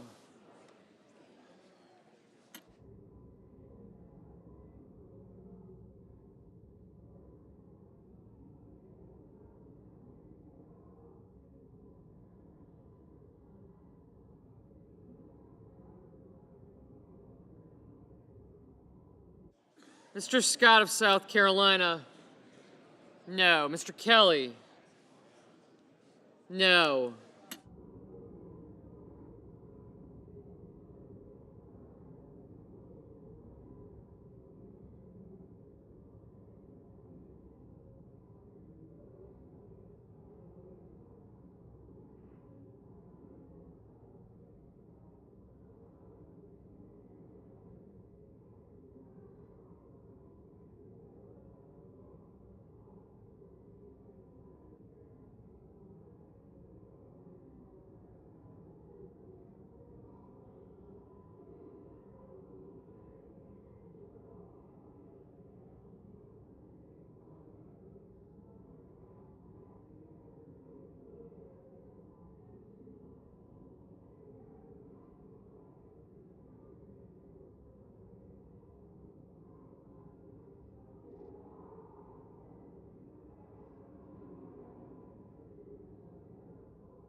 Ms. Klobuchar, no.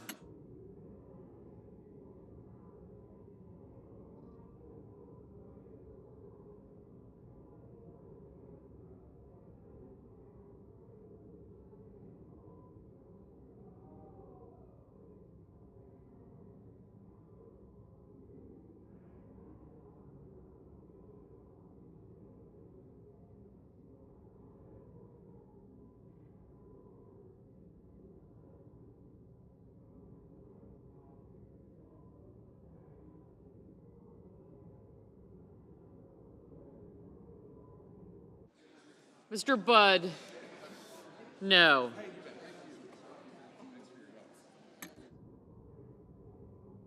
Mr. Hawley, no.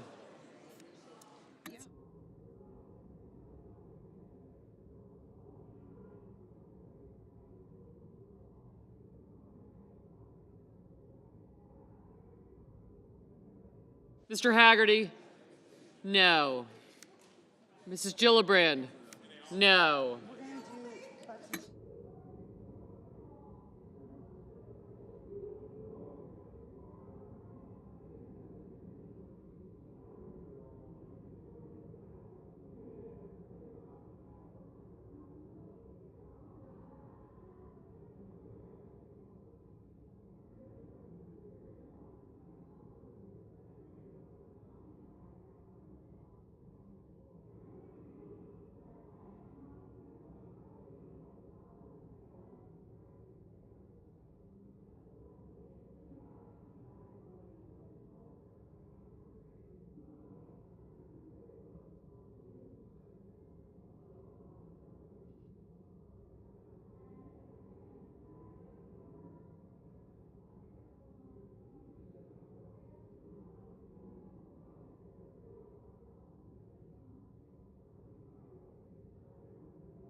Mr. McConnell, no.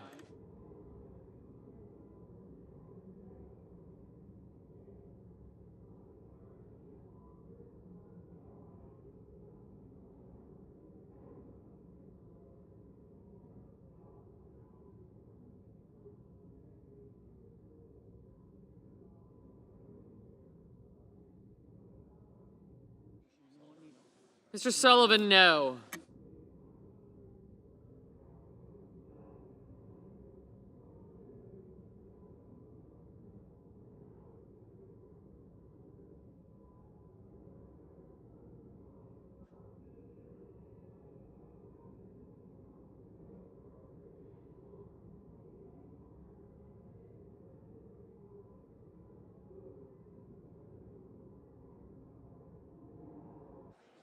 Mr. Sanders, no.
Mr. Carper, no.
Mr. Cruz, no.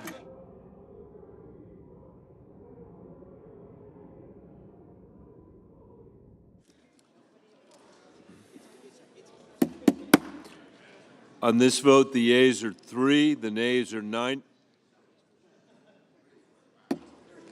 On this vote, the yeas are 3, the nays are 93. The 60-vote threshold having not been achieved, the amendment is not agreed to. Came close. My colleagues, Mr. President, The majority if we want leader. to finish at a reasonable The hour. Senate will come to order. The we Senate won't- will come to order. If we want to The finish majority as leader. quickly as possible, I'd urge members to stay in their seats and answer your name when it is called. That will speed things up. Thank you. And we're going to have 10-minute limit on votes, period.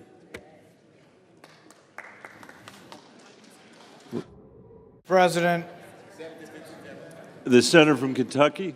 I call up by amendment number 3352 and ask that it be reported by number. The clerk will report. The senator from Kentucky, Mr. Paul, proposes an amendment number 3352. There are now up to 2 minutes for debate evenly divided.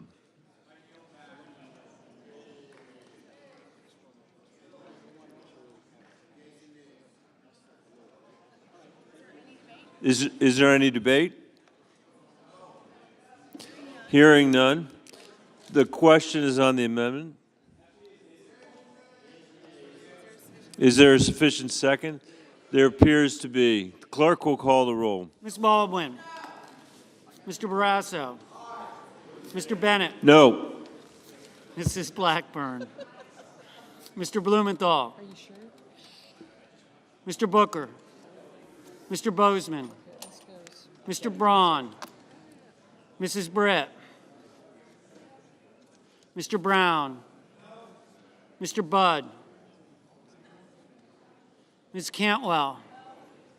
Mrs. Capito. Mr. Cardin. Mr. Carper. Mr. Casey. Mr. Cassidy. Ms. Collins. Mr. Coons. Mr. Cornyn.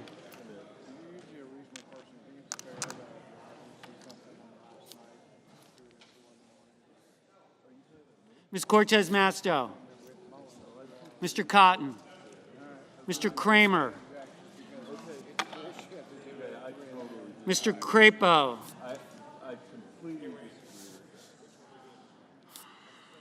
Mr. Cruz.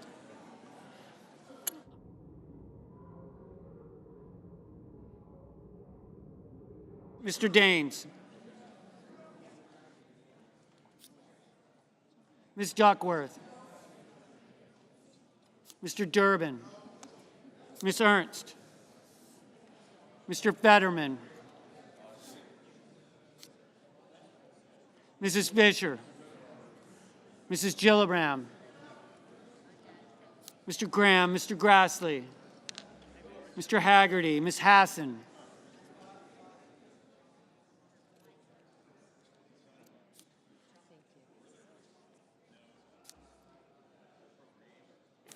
Mr. Hawley. Mr. Heinrich. Mr. Hickenlooper, Mr. Rono. Go to Mr. Grumpy.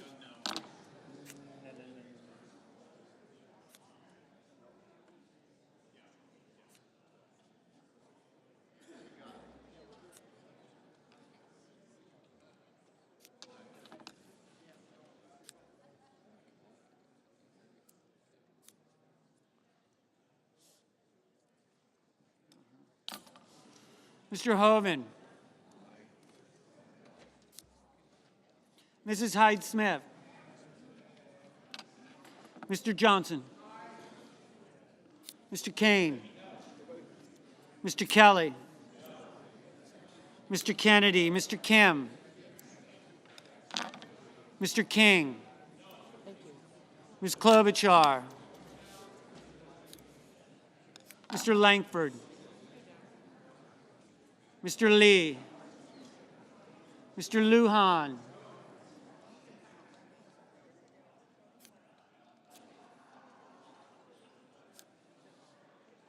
Ms. Lummis, Mr. Manchin, Mr. Markey, Mr. Marshall, Mr. McConnell, Mr. Merkley,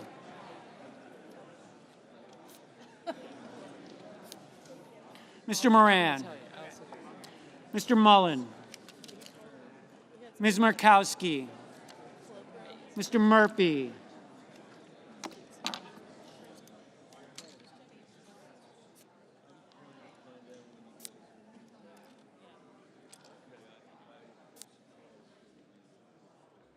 Mrs. Murray, Mr. Ossoff, Mr. Padilla, Mr. Paul,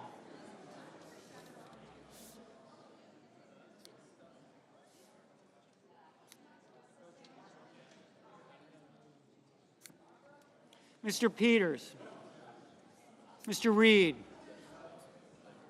Mr. Ricketts, Mr. Risch, Mr. Romney, Ms. Rosen,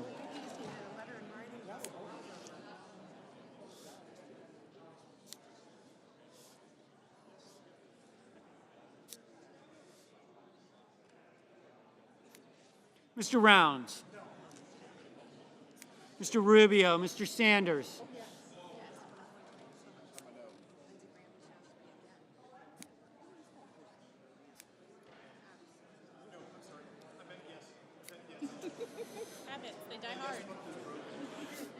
Mr. Schatz, Mr. Schiff, Mr. Schmidt, Mr. Schumer, Mr. Scott of Florida, Mr. Scott of South Carolina,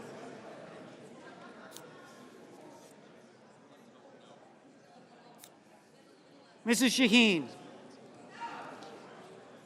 Ms. Sinema, Ms. Smith, Ms. Stabenow, Mr. Sullivan, Mr. Tester, Mr. Thune, Mr. Tillis, Mr. Tuberville,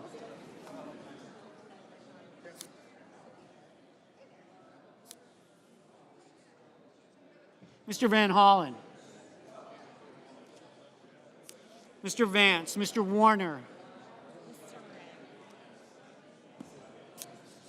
Mr. Warnock, Ms. Warren, Mr. Welch, Mr. Whitehouse, Mr. Wicker, Mr. Wyden, Mr. Young.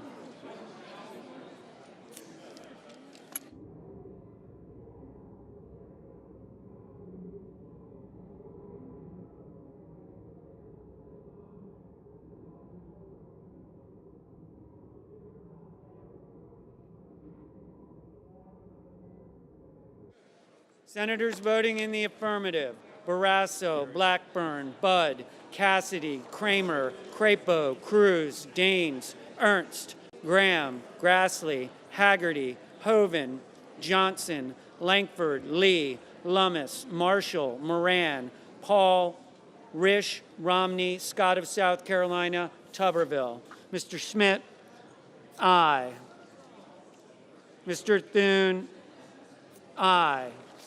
Senators voting in the negative: Baldwin, Bennett, Blumenthal, Bozeman, Britt, Brown, Cantwell, Capito, Cardin, Carper, Casey, Collins, Coons, Cornyn, Cotton, Duckworth, Durbin, Betterman, Fisher, Gillibrand, Hassan, Hawley, Heinrich, Hickenlooper, Hirono, Hyde-Smith, Kane, Kelly, Kennedy, Kim, King, Klobuchar, Lujan, Markey, McConnell, Merkley, Mullen, Murray, Ossoff, Padilla, Peters, Reed, Ricketts, Rosen, Rounds, Sanders, Schatz, Schumer, Shaheen, Sinema, Smith, Stabenow, Tester, Tillis, Van Hollen, Warner, Warren, Welch, Wicker, Wyden, Young. Ms. Murkowski, no.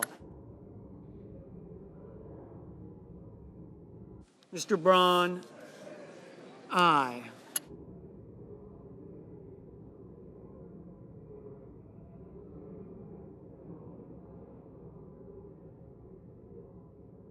Mr. Sullivan, no.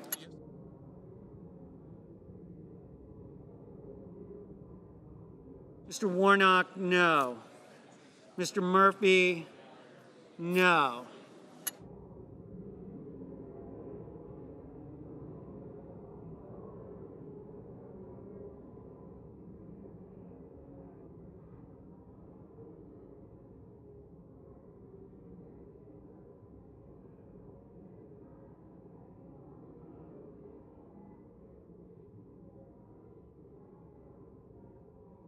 Mr. Whitehouse, no.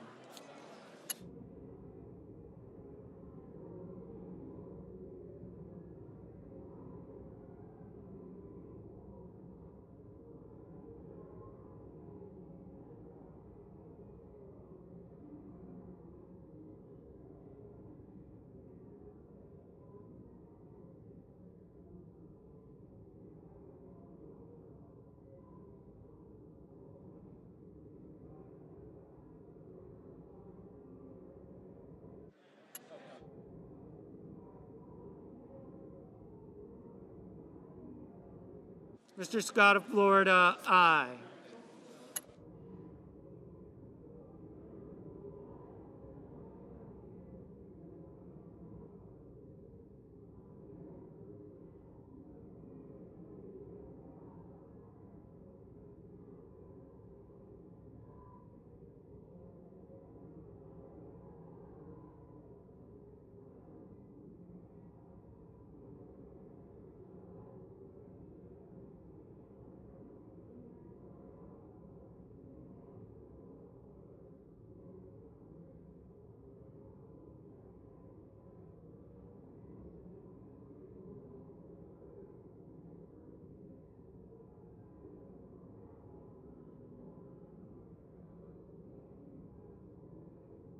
Mr. Booker, no.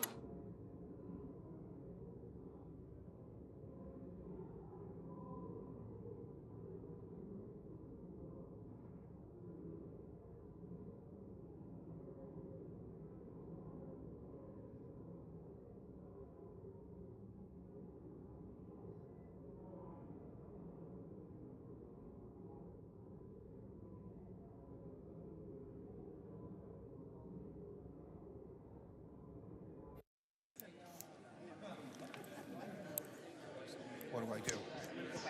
Where is it?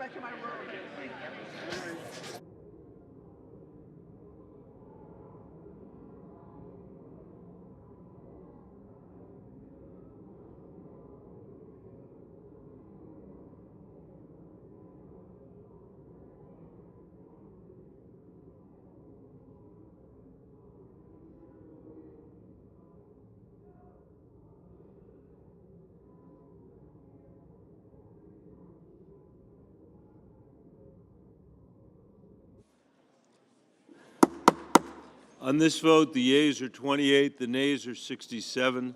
The 60-vote threshold having not been achieved, the amendment is not agreed to. These members, stay in your seats. Let's get this done quick. Thanks. I got it.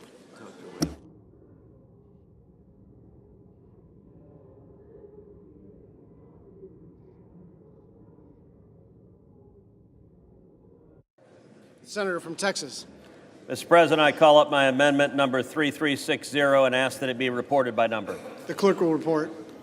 Senator from Texas, Mr. Cruz, proposes an amendment number 3360. There are now up to 2 minutes of debate, equally divided. Mr. President, everyone is here tonight voting on a provision to treat fairly our retired police officers, firefighters, and teachers. We should do that. The windfall elimination provision treated them unfairly. I've been fighting to correct this since 2017.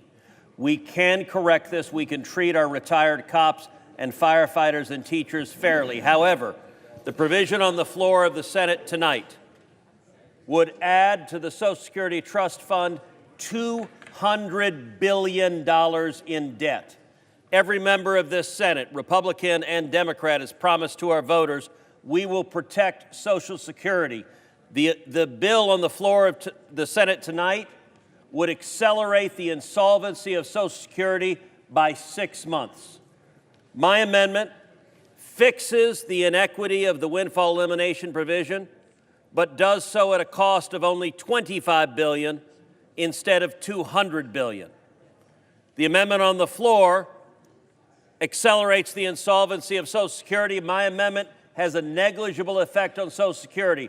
Let me urge everyone, let's support our cops and firefighters and teachers, but let's also not throw our seniors down the river. I urge you to vote yes. Senator from Oregon. The House rejected the Cruz proposal by a wide margin. Voting for this amendment, sending it back to the House right before the 118th Congress adjourns, is in effect a vote to kill the bill. I'd urge the body to reject this Hail Mary attempt to kill the bill and yield back. Question. Is there a sufficient second? There appears to be. The clerk will call the roll. Ms. Baldwin. Mr. Barrasso. Sure. Mr. Bennett. Mrs. Blackburn. Mr. Blumenthal. Mr. Booker. No.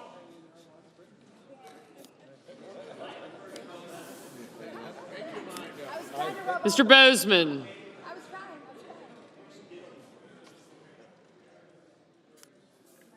Mr. Braun. Mrs. Britt. Mr. Brown. Mr. Budd. Ms. Cantwell. Mrs. Capito. Mr. Cardin. Mr. Carper.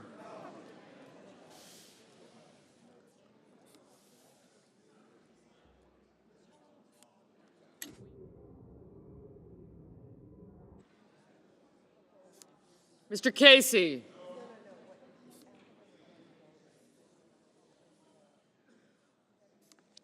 I didn't get Merkley. Mr. Cassidy. Ms. Collins. Mr. Coons. Mr. Cornyn. Ms. Cortez Masto. Mr. Cotton. Mr. Kramer. Mr. Crapo. Mr. Cruz. Mr. Daines. Ms. Duckworth. No, I don't. Mr. Durbin. Ms. Ernst. Mr. Fetterman. Mrs. Fisher. Mrs. Gillibrand. Mr. Graham. Mr. Grassley. Mr. Haggerty. Ms. Hassan. Mr. Hawley. Mr. Heinrich. Mr. Hickenlooper. Ms. Hirono. I can. Thank you. Mr. Hoven. Mrs. Hyde-Smith. Mr. Johnson. Mr. Kane. Mr. Kelly. Mr. Kennedy. Mr. Kim. Mr. King. Ms. Klobuchar. Mr. Lankford. Mr. Lee. Mr. Lujan. Ms. Lummis. Mr. Manchin. Mr. Markey. Mr. Marshall. Mr. McConnell. Mr. Merkley.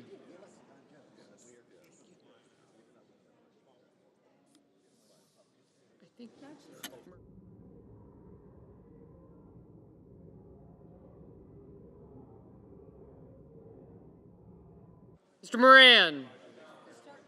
Mr. Mullen. Ms. Murkowski. Mr. Murphy. Mrs. Murray.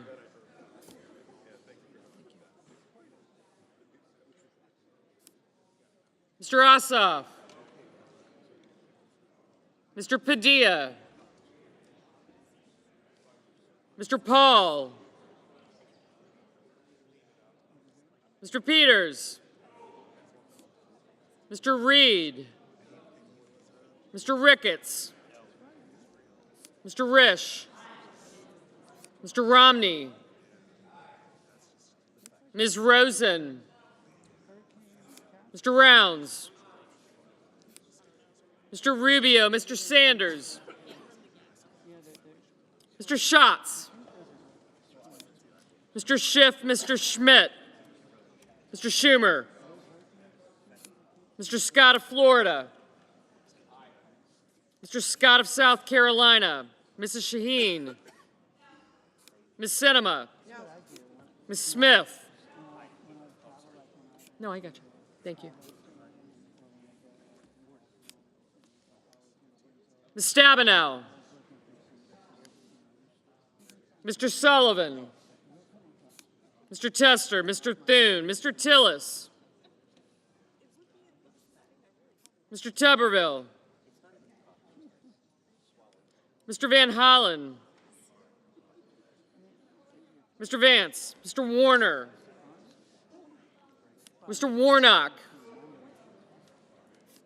Ms. Warren,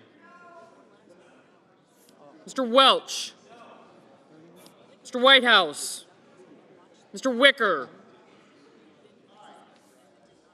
Mr. Wyden, Mr. Young,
On this vote, the yeas are 32, the nays are 64. The 60 vote threshold having not been achieved, the amendment is not agreed to. Madam President. The senior senator from Idaho. Madam President, I call up my amendment number 3331 and ask that it be reported by number. The clerk will report. The senator from Idaho, Mr. Crapo, proposes an amendment number 3331. There will now be 2 minutes for debate, equally divided. Madam President. And the Senate will be in order. Madam President, throughout this entire debate, no one has denied that this bill will hasten the insolvency of the Social Security Trust Fund and cost our hardworking Social Security recipients to lose $200 billion in Social Security benefits when it does go insolvent. My amendment simply would delay the implementation of the Social Security Fairness Act until changes are made that would offset the bill's negative effects on Social Security's actuarial balance, as determined by the Social Security Board of Trustees. Let the Finance Committee fix this bill. Madam President. The senior senator from Oregon. Madam President, the public should know that the senator is raising concerns about the financial impact of this bill, while he and other leaders in his party are vowing to use every budget gimmick under the sun next year to avoid paying for their tax bill. And second, we've long had a tale of two tax codes in America, where firefighters and teachers pay with every check while the wealthy can avoid taxes. But now we'd have a tale of two deficits, where deficits don't exist when it benefits the wealthy, but any changes benefiting firefighters have to be paid for. I'd urge my colleagues to vote against this amendment. The question is on the amendment. Is there a sufficient second? There is. The clerk will call the roll. Ms. Baldwin. Mr. Barrasso. Mr. Bennett. Mrs. Blackburn. Mr. Blumenthal. Mr. Booker. Mr. Bozeman. Mr. Braun. Mr. Booker, no.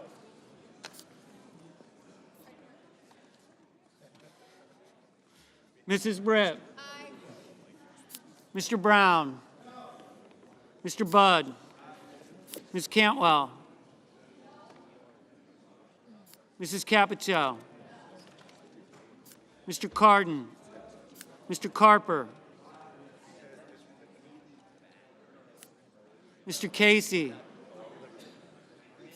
Mr. Cassidy. Christie. Ms. Collins. Is that correct? Mr. Coons. I know. Is that the one?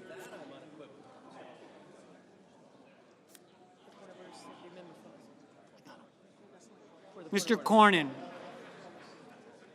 Ms. Cortez Masto. Mr. Cotton.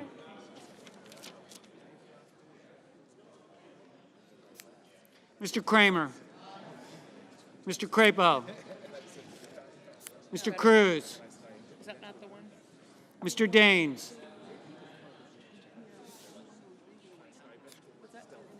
Ms. Duckworth. Mr. Durbin. Right, isn't that, what does that say? Did I not write it? Ms. Ernst. Oh. Mr. Fetterman. Mrs. Fisher. Mrs. Gilliram. Oh, wait.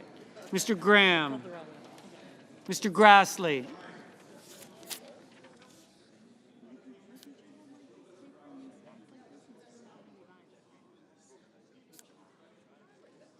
Mr. Haggerty. Ms. Hassan. Mr. Hawley.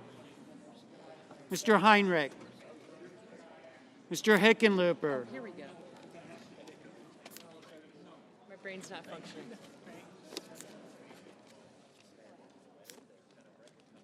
Ms. Arono. Mr. Hoven. I just could have crossed out all the knots. Mrs. Hyde-Smith. Mr. Johnson. Mr. Kane. Mr. Kelly. No, Mr. Kennedy. That's wrong. Mr. Kim.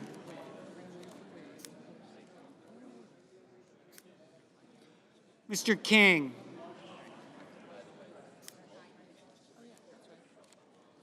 Ms. Klobuchar.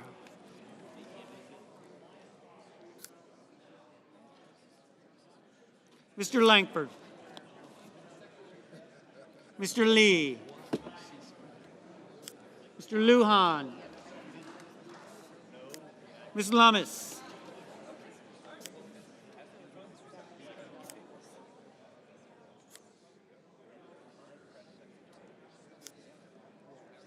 Mr. Manchin. Mr. Markey.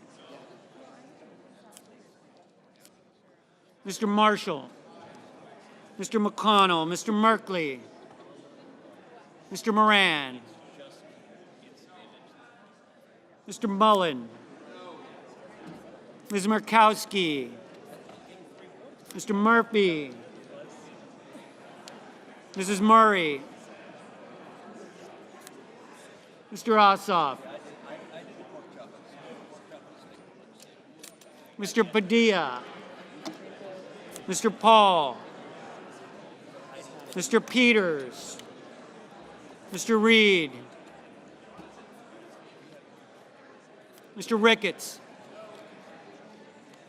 Mr. Risch. Mr. Romney. Ms. Rosen. Mr. Rounds. Mr. Rubio. Mr. Sanders. Mr. Schatz. Mr. Schiff. Mr. Schmidt. Mr. Schumer. Mr. Scott of Florida. Mr. Scott of South Carolina. Mrs. Shaheen. Ms. Sinema. Ms. Smith. Ms. Stabenow. Mr. Sullivan. Mr. Tester. Mr. Thune. Mr. Tillis. Mr. Tuberville. Mr. Van Hollen. Mr. Vance. Mr. Warner. Mr. Warnock.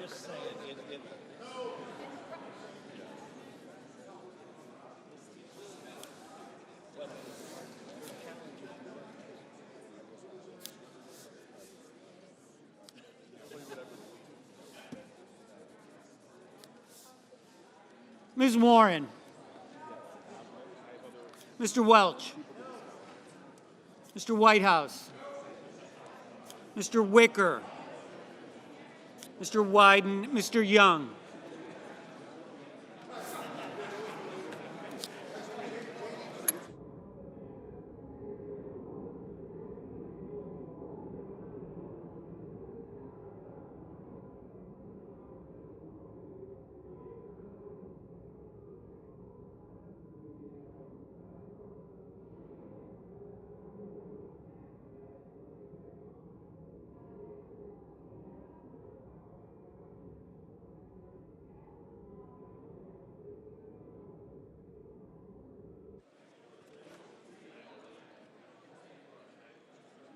Senators voting in the affirmative: Barrasso, Blackburn, Britt, Budd, Carper, Cornyn, Kramer, Crapo, Cruz, Ernst, Graham, Grassley, Haggerty, Hoeven, Hyde-Smith, Johnson, Lankford, Lee, Lummis, Marshall, McConnell, Hall, Risch, Romney, Rounds, Schmidt, Scott of Florida, Scott of South Carolina, Thune, Tillis, Tuberville, Wicker. Mr. Daines, aye.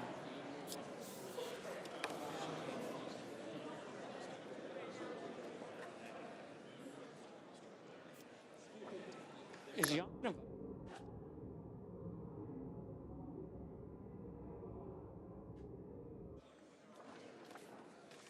Mr. Young, aye. Chris.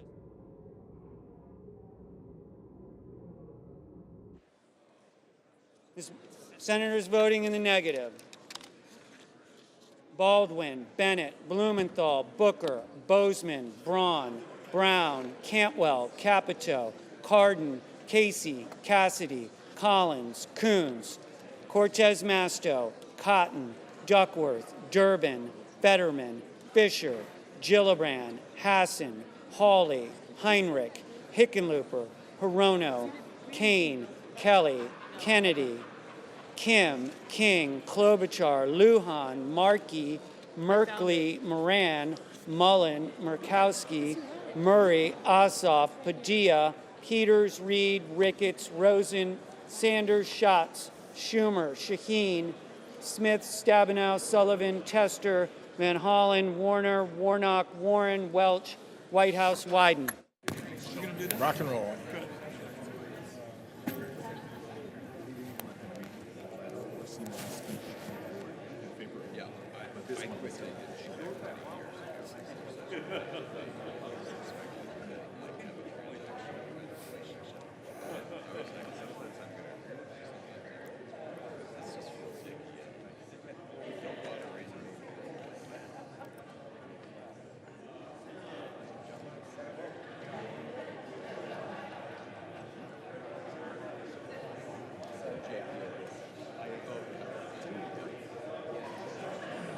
Ms. Sinema, no. Everything we believe in. They're going to come.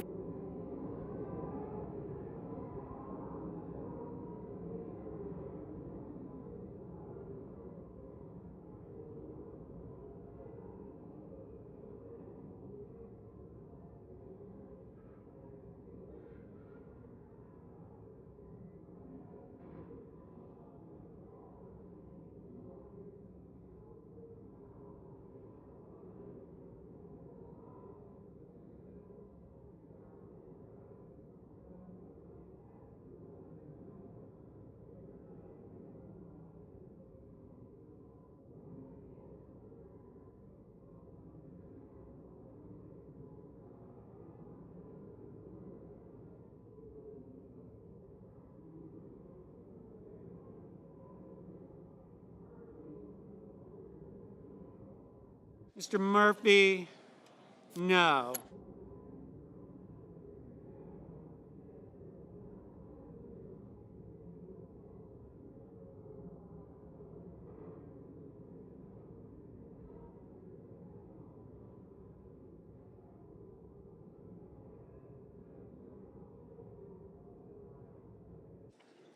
On this vote, the yeas are 34, the nays are 62. The 60-vote threshold having not been achieved, the amendment is not agreed to. I don't know. The big money from. Madam President. The senior senator from Utah. The economist Milton Friedman once said, quote, "Keep your eye on one thing and one thing only. How much government is spending, because that is the true tax. If you're not paying for it in the form of explicit taxes, you're paying for it indirectly in the form of inflation or in the form of borrowing," close quote. The Senate is poised to enact another tax on the American people this week, tonight in fact, a $200 billion tax that will leave a hole in the Social Security Trust Fund. This tax will give extra Social Security benefits to just 4% of the American workforce at the expense of the other 96% of hardworking Americans. We must be honest with ourselves in acknowledging that this bill is fiscally irresponsible. To make matters worse, it's entirely unnecessary at this moment in time. There's no reason why we have to be pressed to pass it tonight. Congress is up against no particular deadlines, nor is any program at risk of expiring.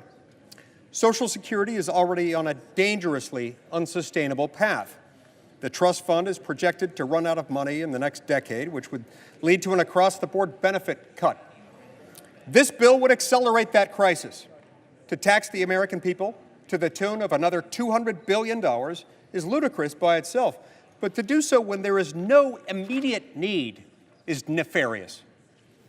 To that end, Madam President, the pending measure, H.R. 82, would cause an increase of $197.81 billion in the level of Social Security deficits relative to the levels deemed for budget enforcement. Therefore, I raise a point of order against this measure under Section 311A3 of the Congressional Budget Act of 1974.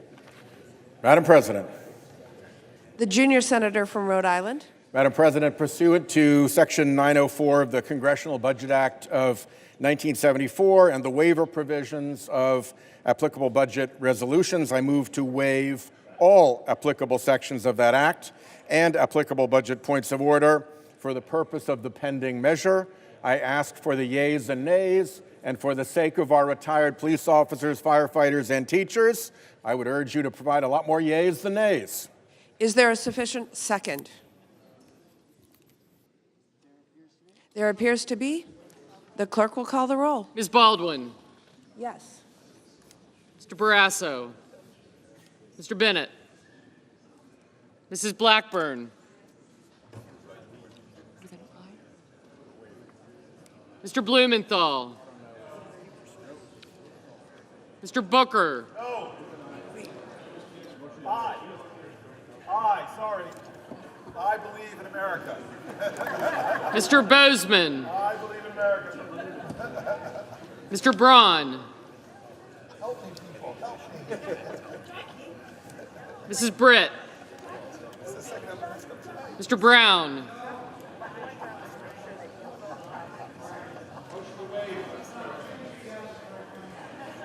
Mr. Budd.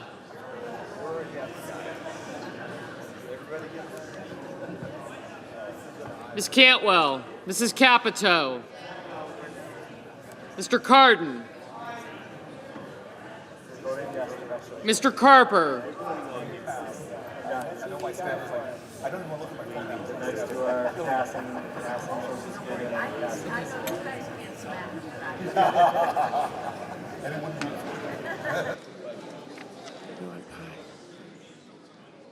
Mr. Casey. Mr. Cassidy, Ms. Collins. Mr. Coons.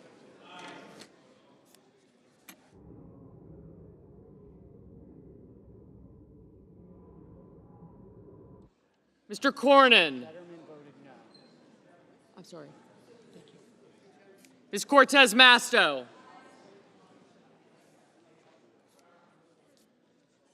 Mr. Cotton. Mr. Kramer. Mr. Crapo. Mr. Cruz. Yeah, I saw him. I'm going to let her know to get Fetterman. I know.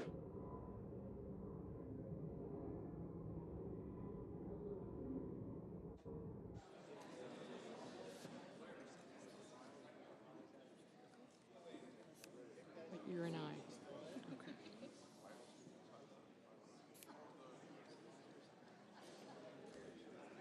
Correct. Mr. Daines. Ms. Duckworth. Mr. Durbin. Ms. Ernst. Mr. Fetterman. Mrs. Fisher. Mrs. Gillibrand.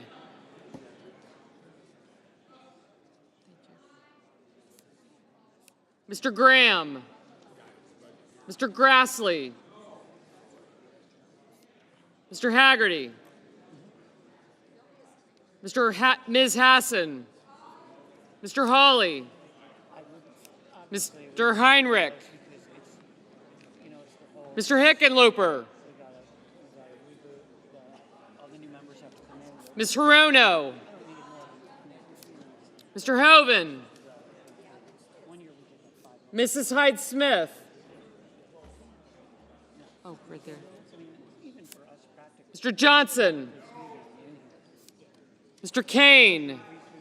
Mr. Kelly. Mr. Kennedy. Mr. Kim. Mr. King. Ms. Klobuchar. Mr. Langford. Mr. Lee. Mr. Lujan.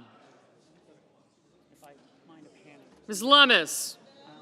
Mr. Manchin. Mr. Markey. Mr. Marshall. Mr. McConnell. Mr. Merkley. Mr. Moran. Mr. Mullen. Ms. Murkowski. Mr. Murphy. Mrs. Murray, Mr. Ossoff, Mr. Padilla, Mr. Paul,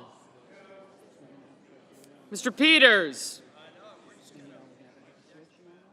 Mr. Reed, Mr. Ricketts, Mr. Risch, Mr. Romney, Ms. Rosen, Mr. Rounds, Mr. Rubio, Mr. Sanders, Mr. Schatz, Mr. Schiff, Mr. Schmidt, Mr. Schumer, Mr. Scott of Florida, Mr. Scott of South Carolina, Mrs. Shaheen, Ms. Sinema, Ms. Smith, Ms. Stabenow, Mr. Sullivan, Mr. Tester, Mr. Thune, Mr. Tillis, Mr. Tuberville,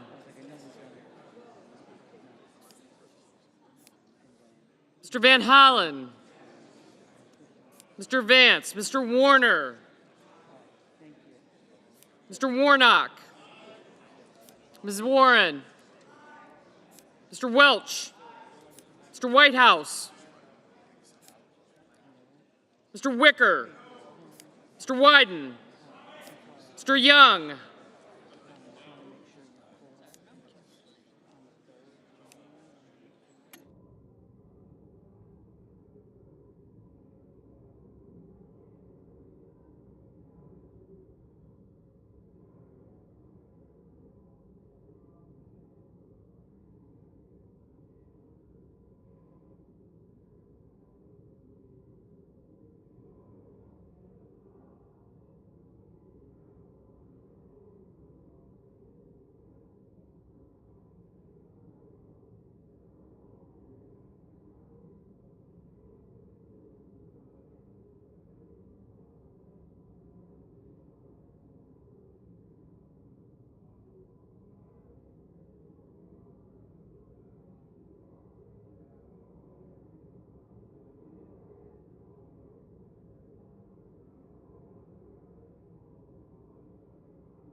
On this vote, the yeas are 66, the nays are 30. 3/5 of the senators duly chosen and sworn having voted in the affirmative. The motion is agreed to, and the point of order fails. Under the previous order, the motion to commit and all pending amendments are withdrawn.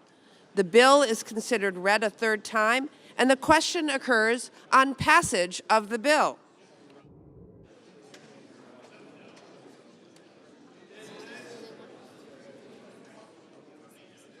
Is there a sufficient second? There appears to be. The clerk will call the roll. Ms. Baldwin. Aye.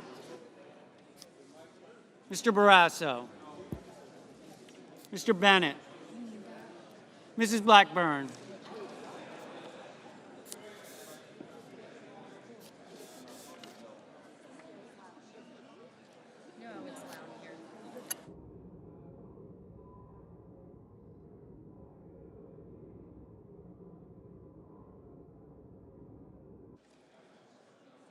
Mr. Blumenthal, Mr. Booker,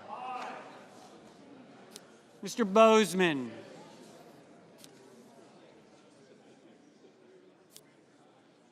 Mr. Braun, Mrs. Britt, Mr. Brown, Mr. Budd,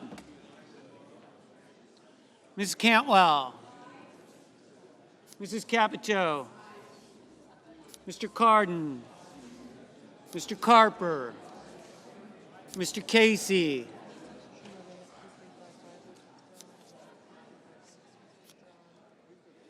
Mr. Cassidy, Ms. Collins, Mr. Coons,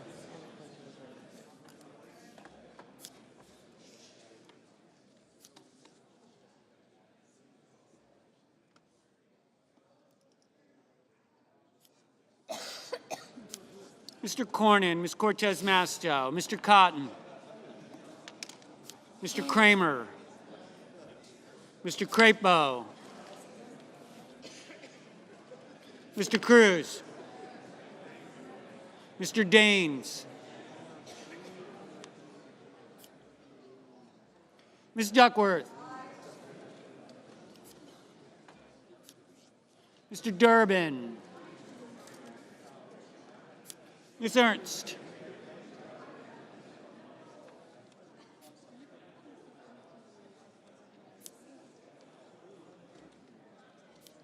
Mr. Fetterman, Mrs. Fisher,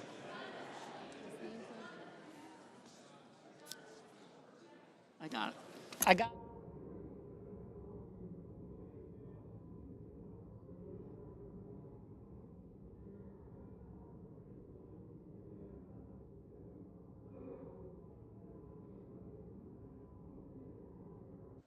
Mrs. Gillibrand, Mr. Graham,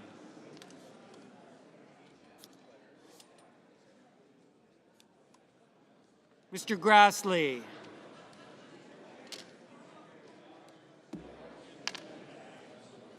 Mr. Haggerty, Ms. Hassan,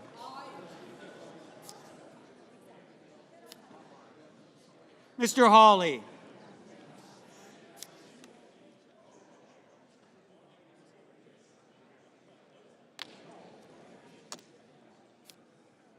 Mr. Heinrich,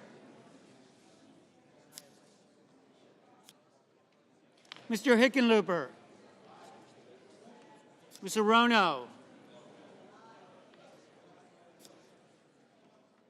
Mr. Hoven, Mrs. Hyde-Smith, Mr. Johnson, Mr. Kane, Mr. Kelly, Mr. Kennedy, Mr. Kim, Mr. King, Ms. Klobuchar, Mr. Langford, Mr. Lee, Mr. Lujan,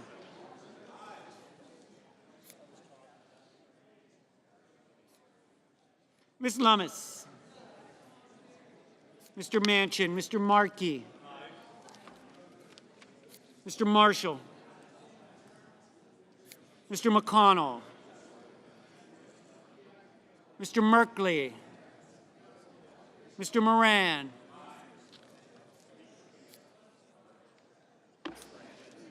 Mr. Mullen, Ms. Murkowski, Mr. Murphy, Mrs. Murray, Mr. Ossoff,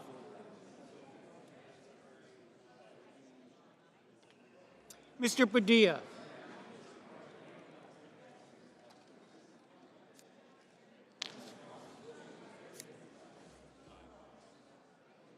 Mr. Paul, Mr. Peters, Mr. Reed,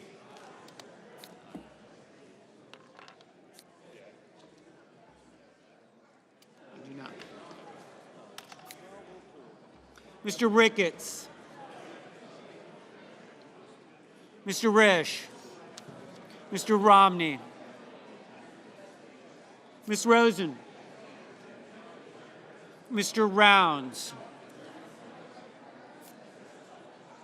Mr. Rubio, Mr. Sanders, Mr. Schatz,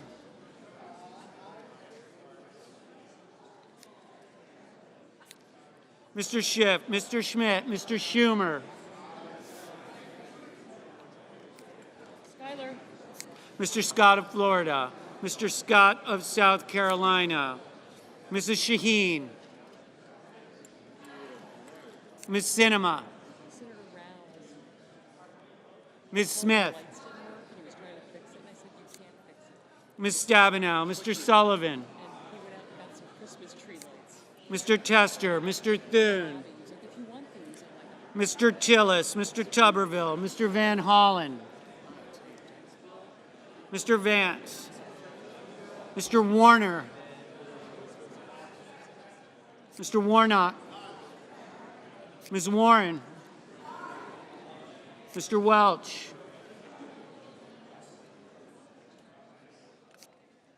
Mr. Whitehouse, Mr. Wicker, Mr. Wyden,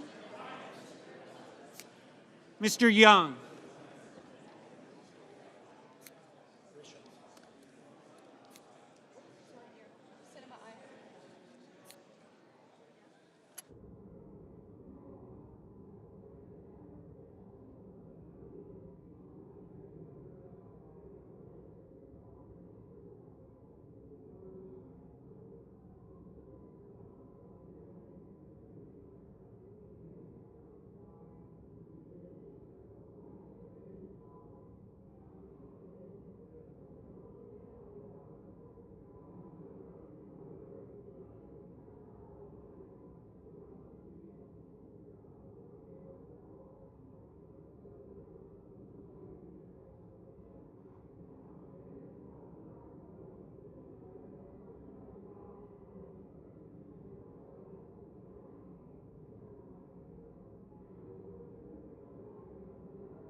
On this vote, the yeas are 76, the nays are 20. The 60-vote threshold having been achieved, the bill is passed. Madam President. Madam President, can we have some order, please? Yes. The Senate will be in order. Can we have some order, please? The Democratic leader. Thank you, Madam President.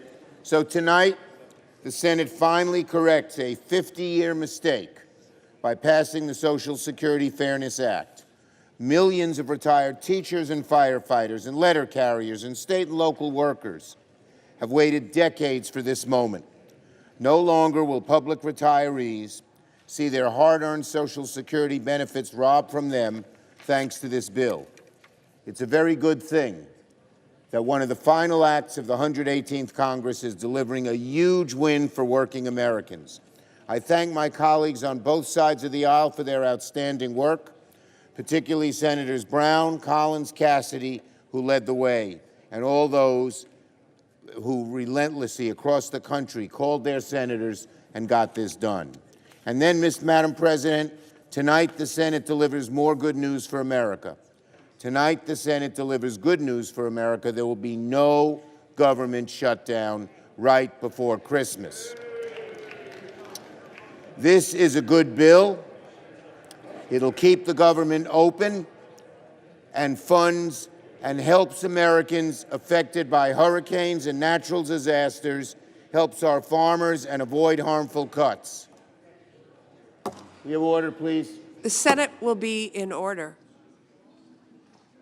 After a chaotic few days in the House, it's good news that the bipartisan approach in the end prevailed.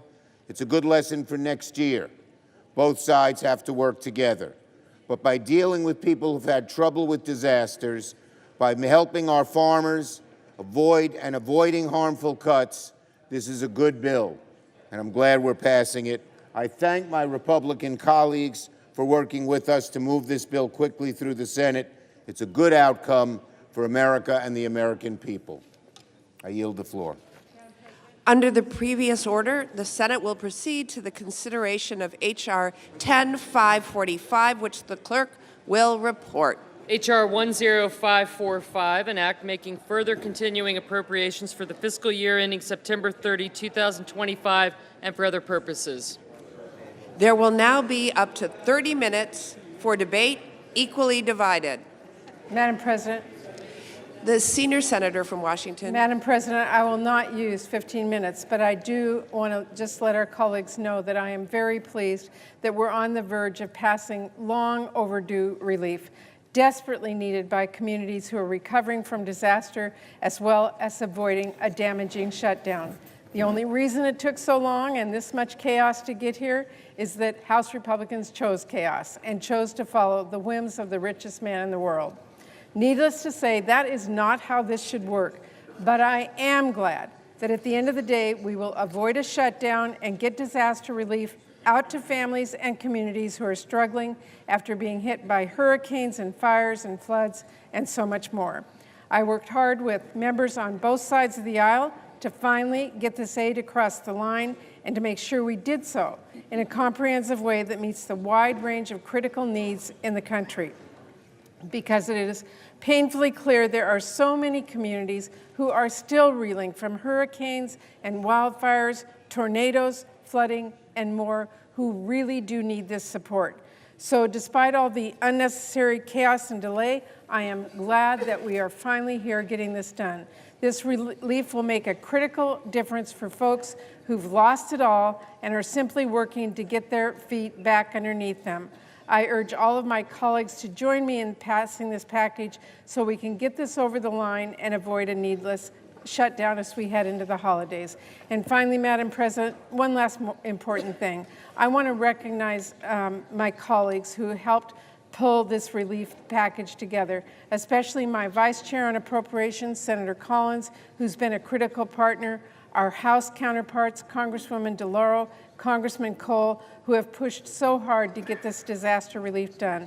And of course, I want to thank all of our staff, especially Evan Schatz, our staff director, who worked so hard around the clock to pull together not just the disaster relief in this package, but so many other critical funding packages and proposals over the last 2 years I've been chair of the Appropriations Committee. The work is never easy, and I'm incredibly grateful to our entire team and to all of our colleagues who've been working so hard. Thank you, Madam President. I yield the floor. Madam President. The senior senator from Maine. Madam President, I rise to urge passage of the American Relief Act. This bill will avert a costly government shutdown. Although it is after midnight, we are going to avert it. It will deliver much-needed assistance to individuals, small businesses, and communities working to rebuild and repair in the wake of natural disasters. It provides much-needed aid to our farmers across the country who have been hit by a tidal wave of harmful economic conditions. I want to thank the many senators who contributed to this legislation, and in particular, I want to recognize Chair Murray for her leadership of the Appropriations Committee during this Congress. I hope that in the next Congress we can bring appropriations bills to the Senate floor in a timely fashion to avoid this kind of end-of-the-year pileup. I do urge my colleagues to support this bill, and I too want to recognize and thank my outstanding staff for their hard work. Finally, Madam President, I do want to say that it is a great accomplishment that tonight the Senate passed the Social Security Fairness Act, which will be sent to the President for his signature. This is long overdue, and I want to share with my colleagues one really important fact, and that is that 83% of those who are affected by the government pension offset, which we repealed tonight, are lower income women. So this is a great accomplishment to eliminate these two inequitable, unfair provisions of the Social Security Act. It's going to make a big difference. Thank you, Madam President. I yield the floor. Madam President. The Democratic leader. This is the last vote not only of this evening, but of the 118th Congress, and we yield back all time. All time is yielded back.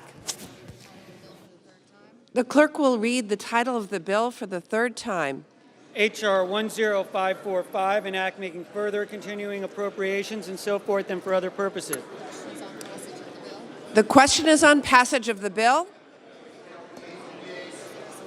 Is there a sufficient second? There is. The clerk will call the roll. Ms. Baldwin. Aye. Mr. Barrasso. Yep. Thank you. Gotcha. Mr. Bennett. I was going to say, what are you doing? Yeah. Pardon.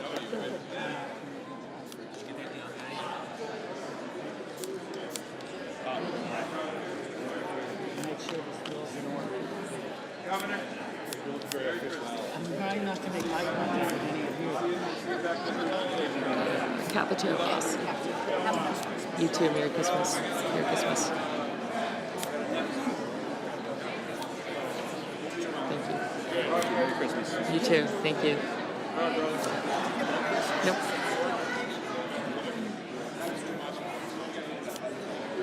Thank you.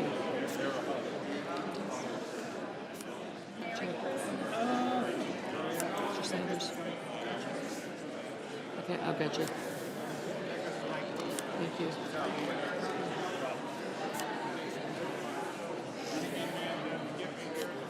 Right. Absolutely. 55 minutes I was on. 55 minutes. That's pretty good. Senate. Mr. Bozeman. Thank you. As the number 2 guy in the Foreign Relations Committee, I think you should give him the microphone. I got you. White House eye. Thank you. And Merry Christmas. Merry Christmas. Thank you. Thank you. I'm going to do better next year. I promise. Merry Christmas. It's my New Year's resolution. It's my New Year's resolution.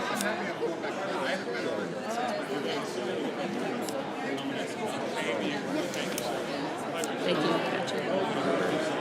Really? You think I can ruin things like that?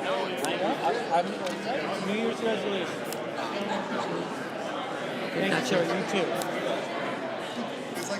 Gotcha. Thank you. Good holiday. Merry Christmas. Thank you. I will. I'm doing well.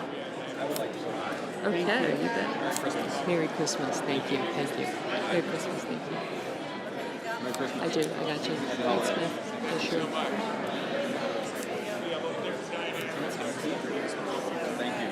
Happy Merry Christmas. Thank you. Happy holidays. Happy New Year. Happy New Year. You too.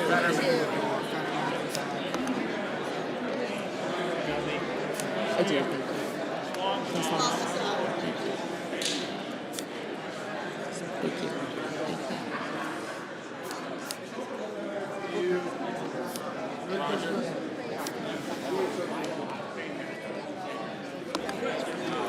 Mr. Braun, Mrs. Britt, Mr. Brown. Mr. Budd, Ms. Cantwell. Oh, thank you.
Mrs. Capito, Mr. Cardin, Mr. Carper, Mr. Casey, Mr. Cassidy, Ms. Collins. She's there. She's not. Okay. Thank you. Gotcha. I gotcha. Mr. Coons, Mr. Cornyn.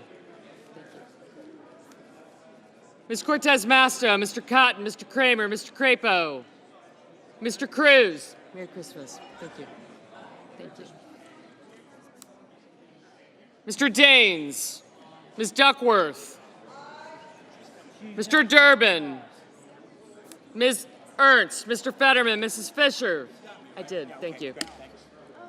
Mrs. Gillibrand, Mr. Graham, Mr. Grassley, Mr. Haggerty, Ms. Hassan, Mr. Hawley, Mr. Heinrich, Mr. Hickenlooper, Ms. Hirono, Mr. Hoban, Mrs. Height-Smith, Mr. Johnson, Mr. Kane, Mr. Kelly, Mr. Kennedy, Mr. Kim, Mr. King, Ms. Klobuchar, Mr. Lankford, Mr. Lee, Mr. Lujan. Thank you, Mayor. Yep. Happy Hanukkah.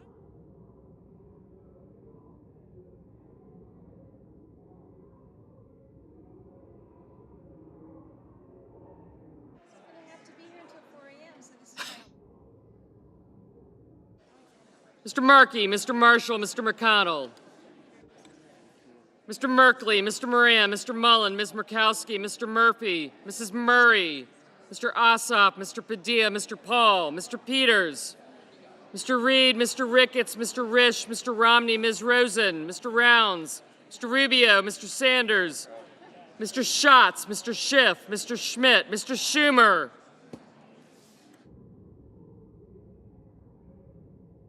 Mr. Scott of Florida, Mr. Scott of South Carolina, Mrs. Shaheen, Ms. Sinema, Ms. Smith, Ms. Stabenow, Mr. Sullivan, Mr. Tester, Mr. Thune, Mr. Tillis, Mr. Tuberville, Mr. Van Hollen, Mr. Vance, Mr. Warner, Mr. Warnock, Ms. Warren, Mr. Welch, Mr. Whitehouse, Mr. Wicker, Mr. Wyden, Mr. Young.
Okay. On this vote, the yeas are 85, the nays are 11. The 60-vote threshold having been achieved, the bill is passed.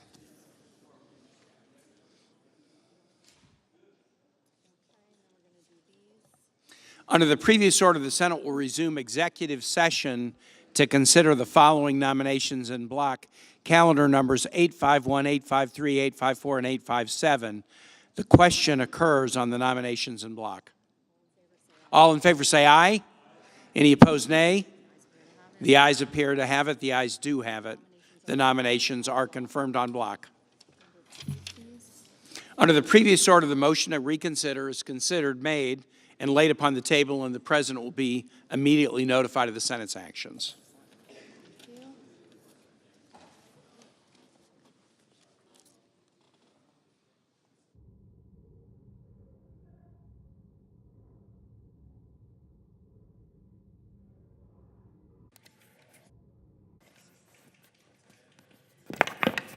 Mr. President. From Colorado. Thank you, Mr. President. In a moment, I will ask for unanimous consent to pass H.R. 3433, the Bipartisan Give Kids a Chance Act. I'd like to highlight how important this legislation is for children with cancer all across this country.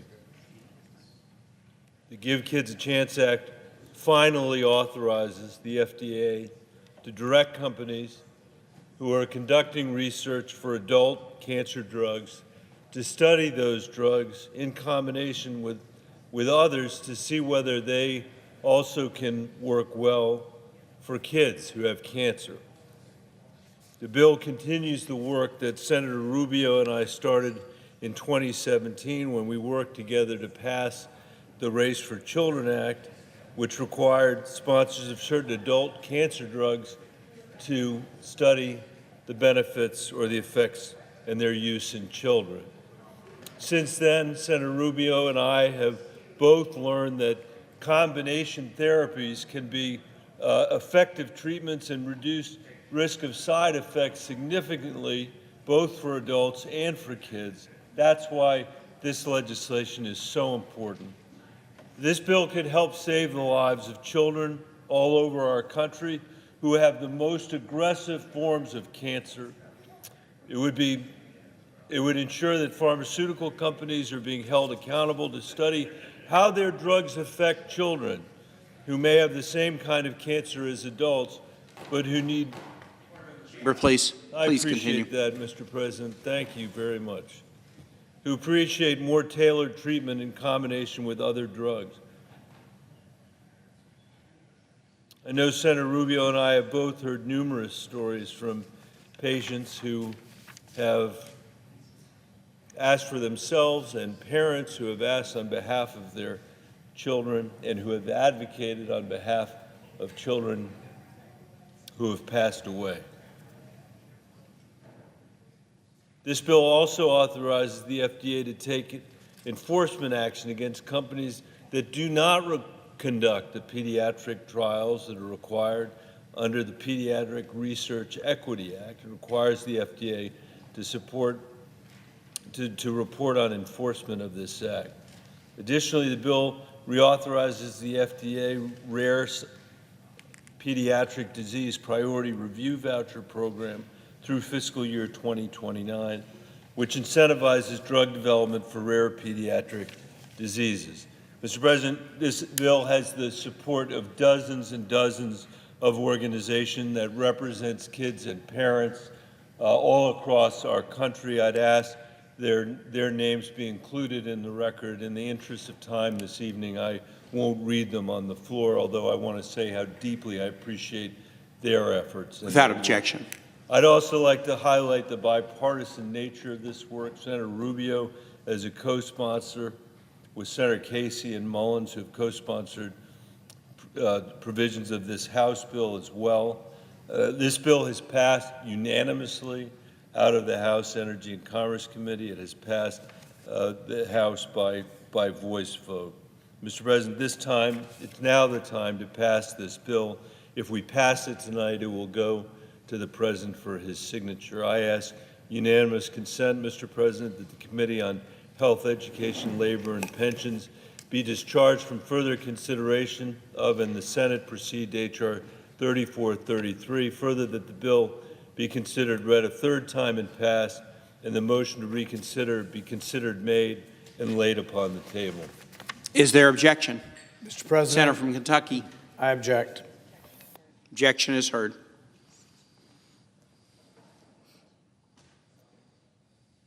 Mr. President. Senator from Colorado. Mr. President, I just want to say how deeply I regret the objection of the senator from Kentucky. That's, of course, his right.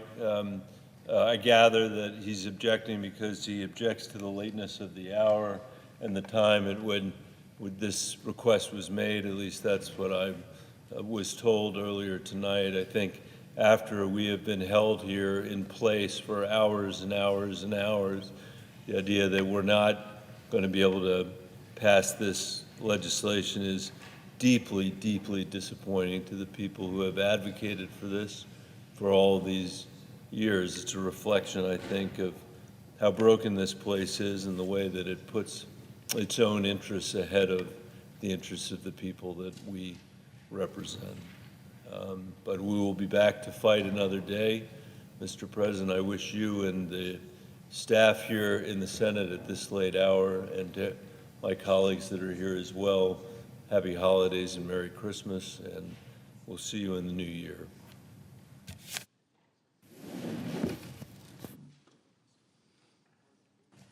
Mr. President. The senator from New Hampshire.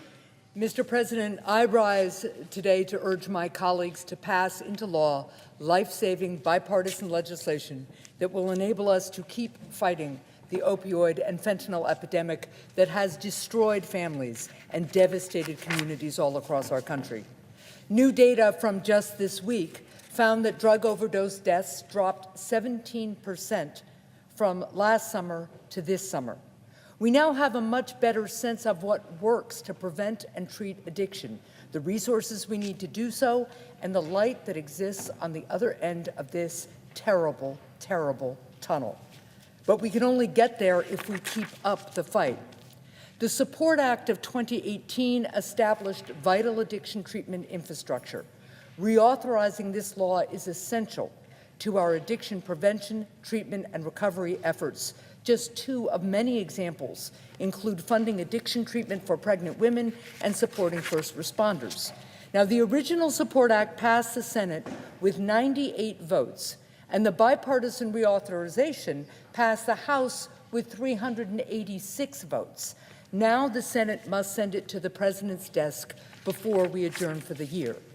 This is not time for complacency, nor is it time for despair. Nothing less than people's lives depend on us acting. So, Mr. President, as if in legislative session, I ask unanimous consent that the Committee on Health, Education, Labor, and Pensions be discharged from further consideration of H.R. 4531, and the Senate proceed to its immediate consideration. Further, that the bill be considered read a third time and passed, and the motion to reconsider be considered, made, and laid upon the table. Is there objection? Mr. President. Senator from Kentucky. I object. The objection is heard. And Mr. President, Senator from New Hampshire. I will just say that I regret the objection. This was a Senate version of the reauthorization was, of course, included in the package that we all agreed on, bipartisan agreement in both the Senate and the House after months and months of work, reauthorized through our committee process and was stripped out, of course, on Wednesday at the instruction of Mr. Musk.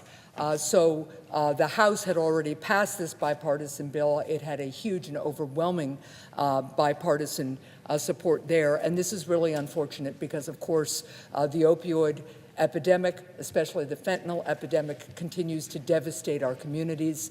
And it is truly unfortunate that the objection was made tonight. Thank you, Mr. President.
Colorado. I suggest the absence of a quorum.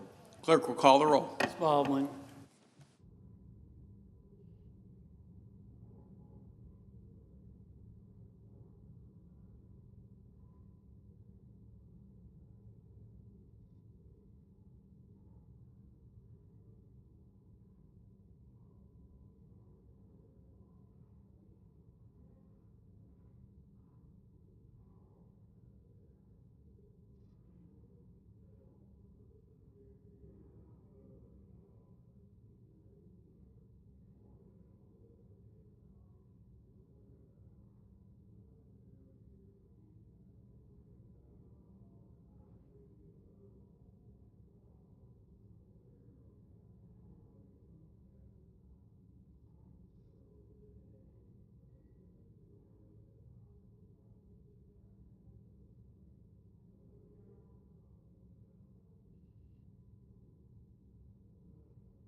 Mr. President. Majority Leader.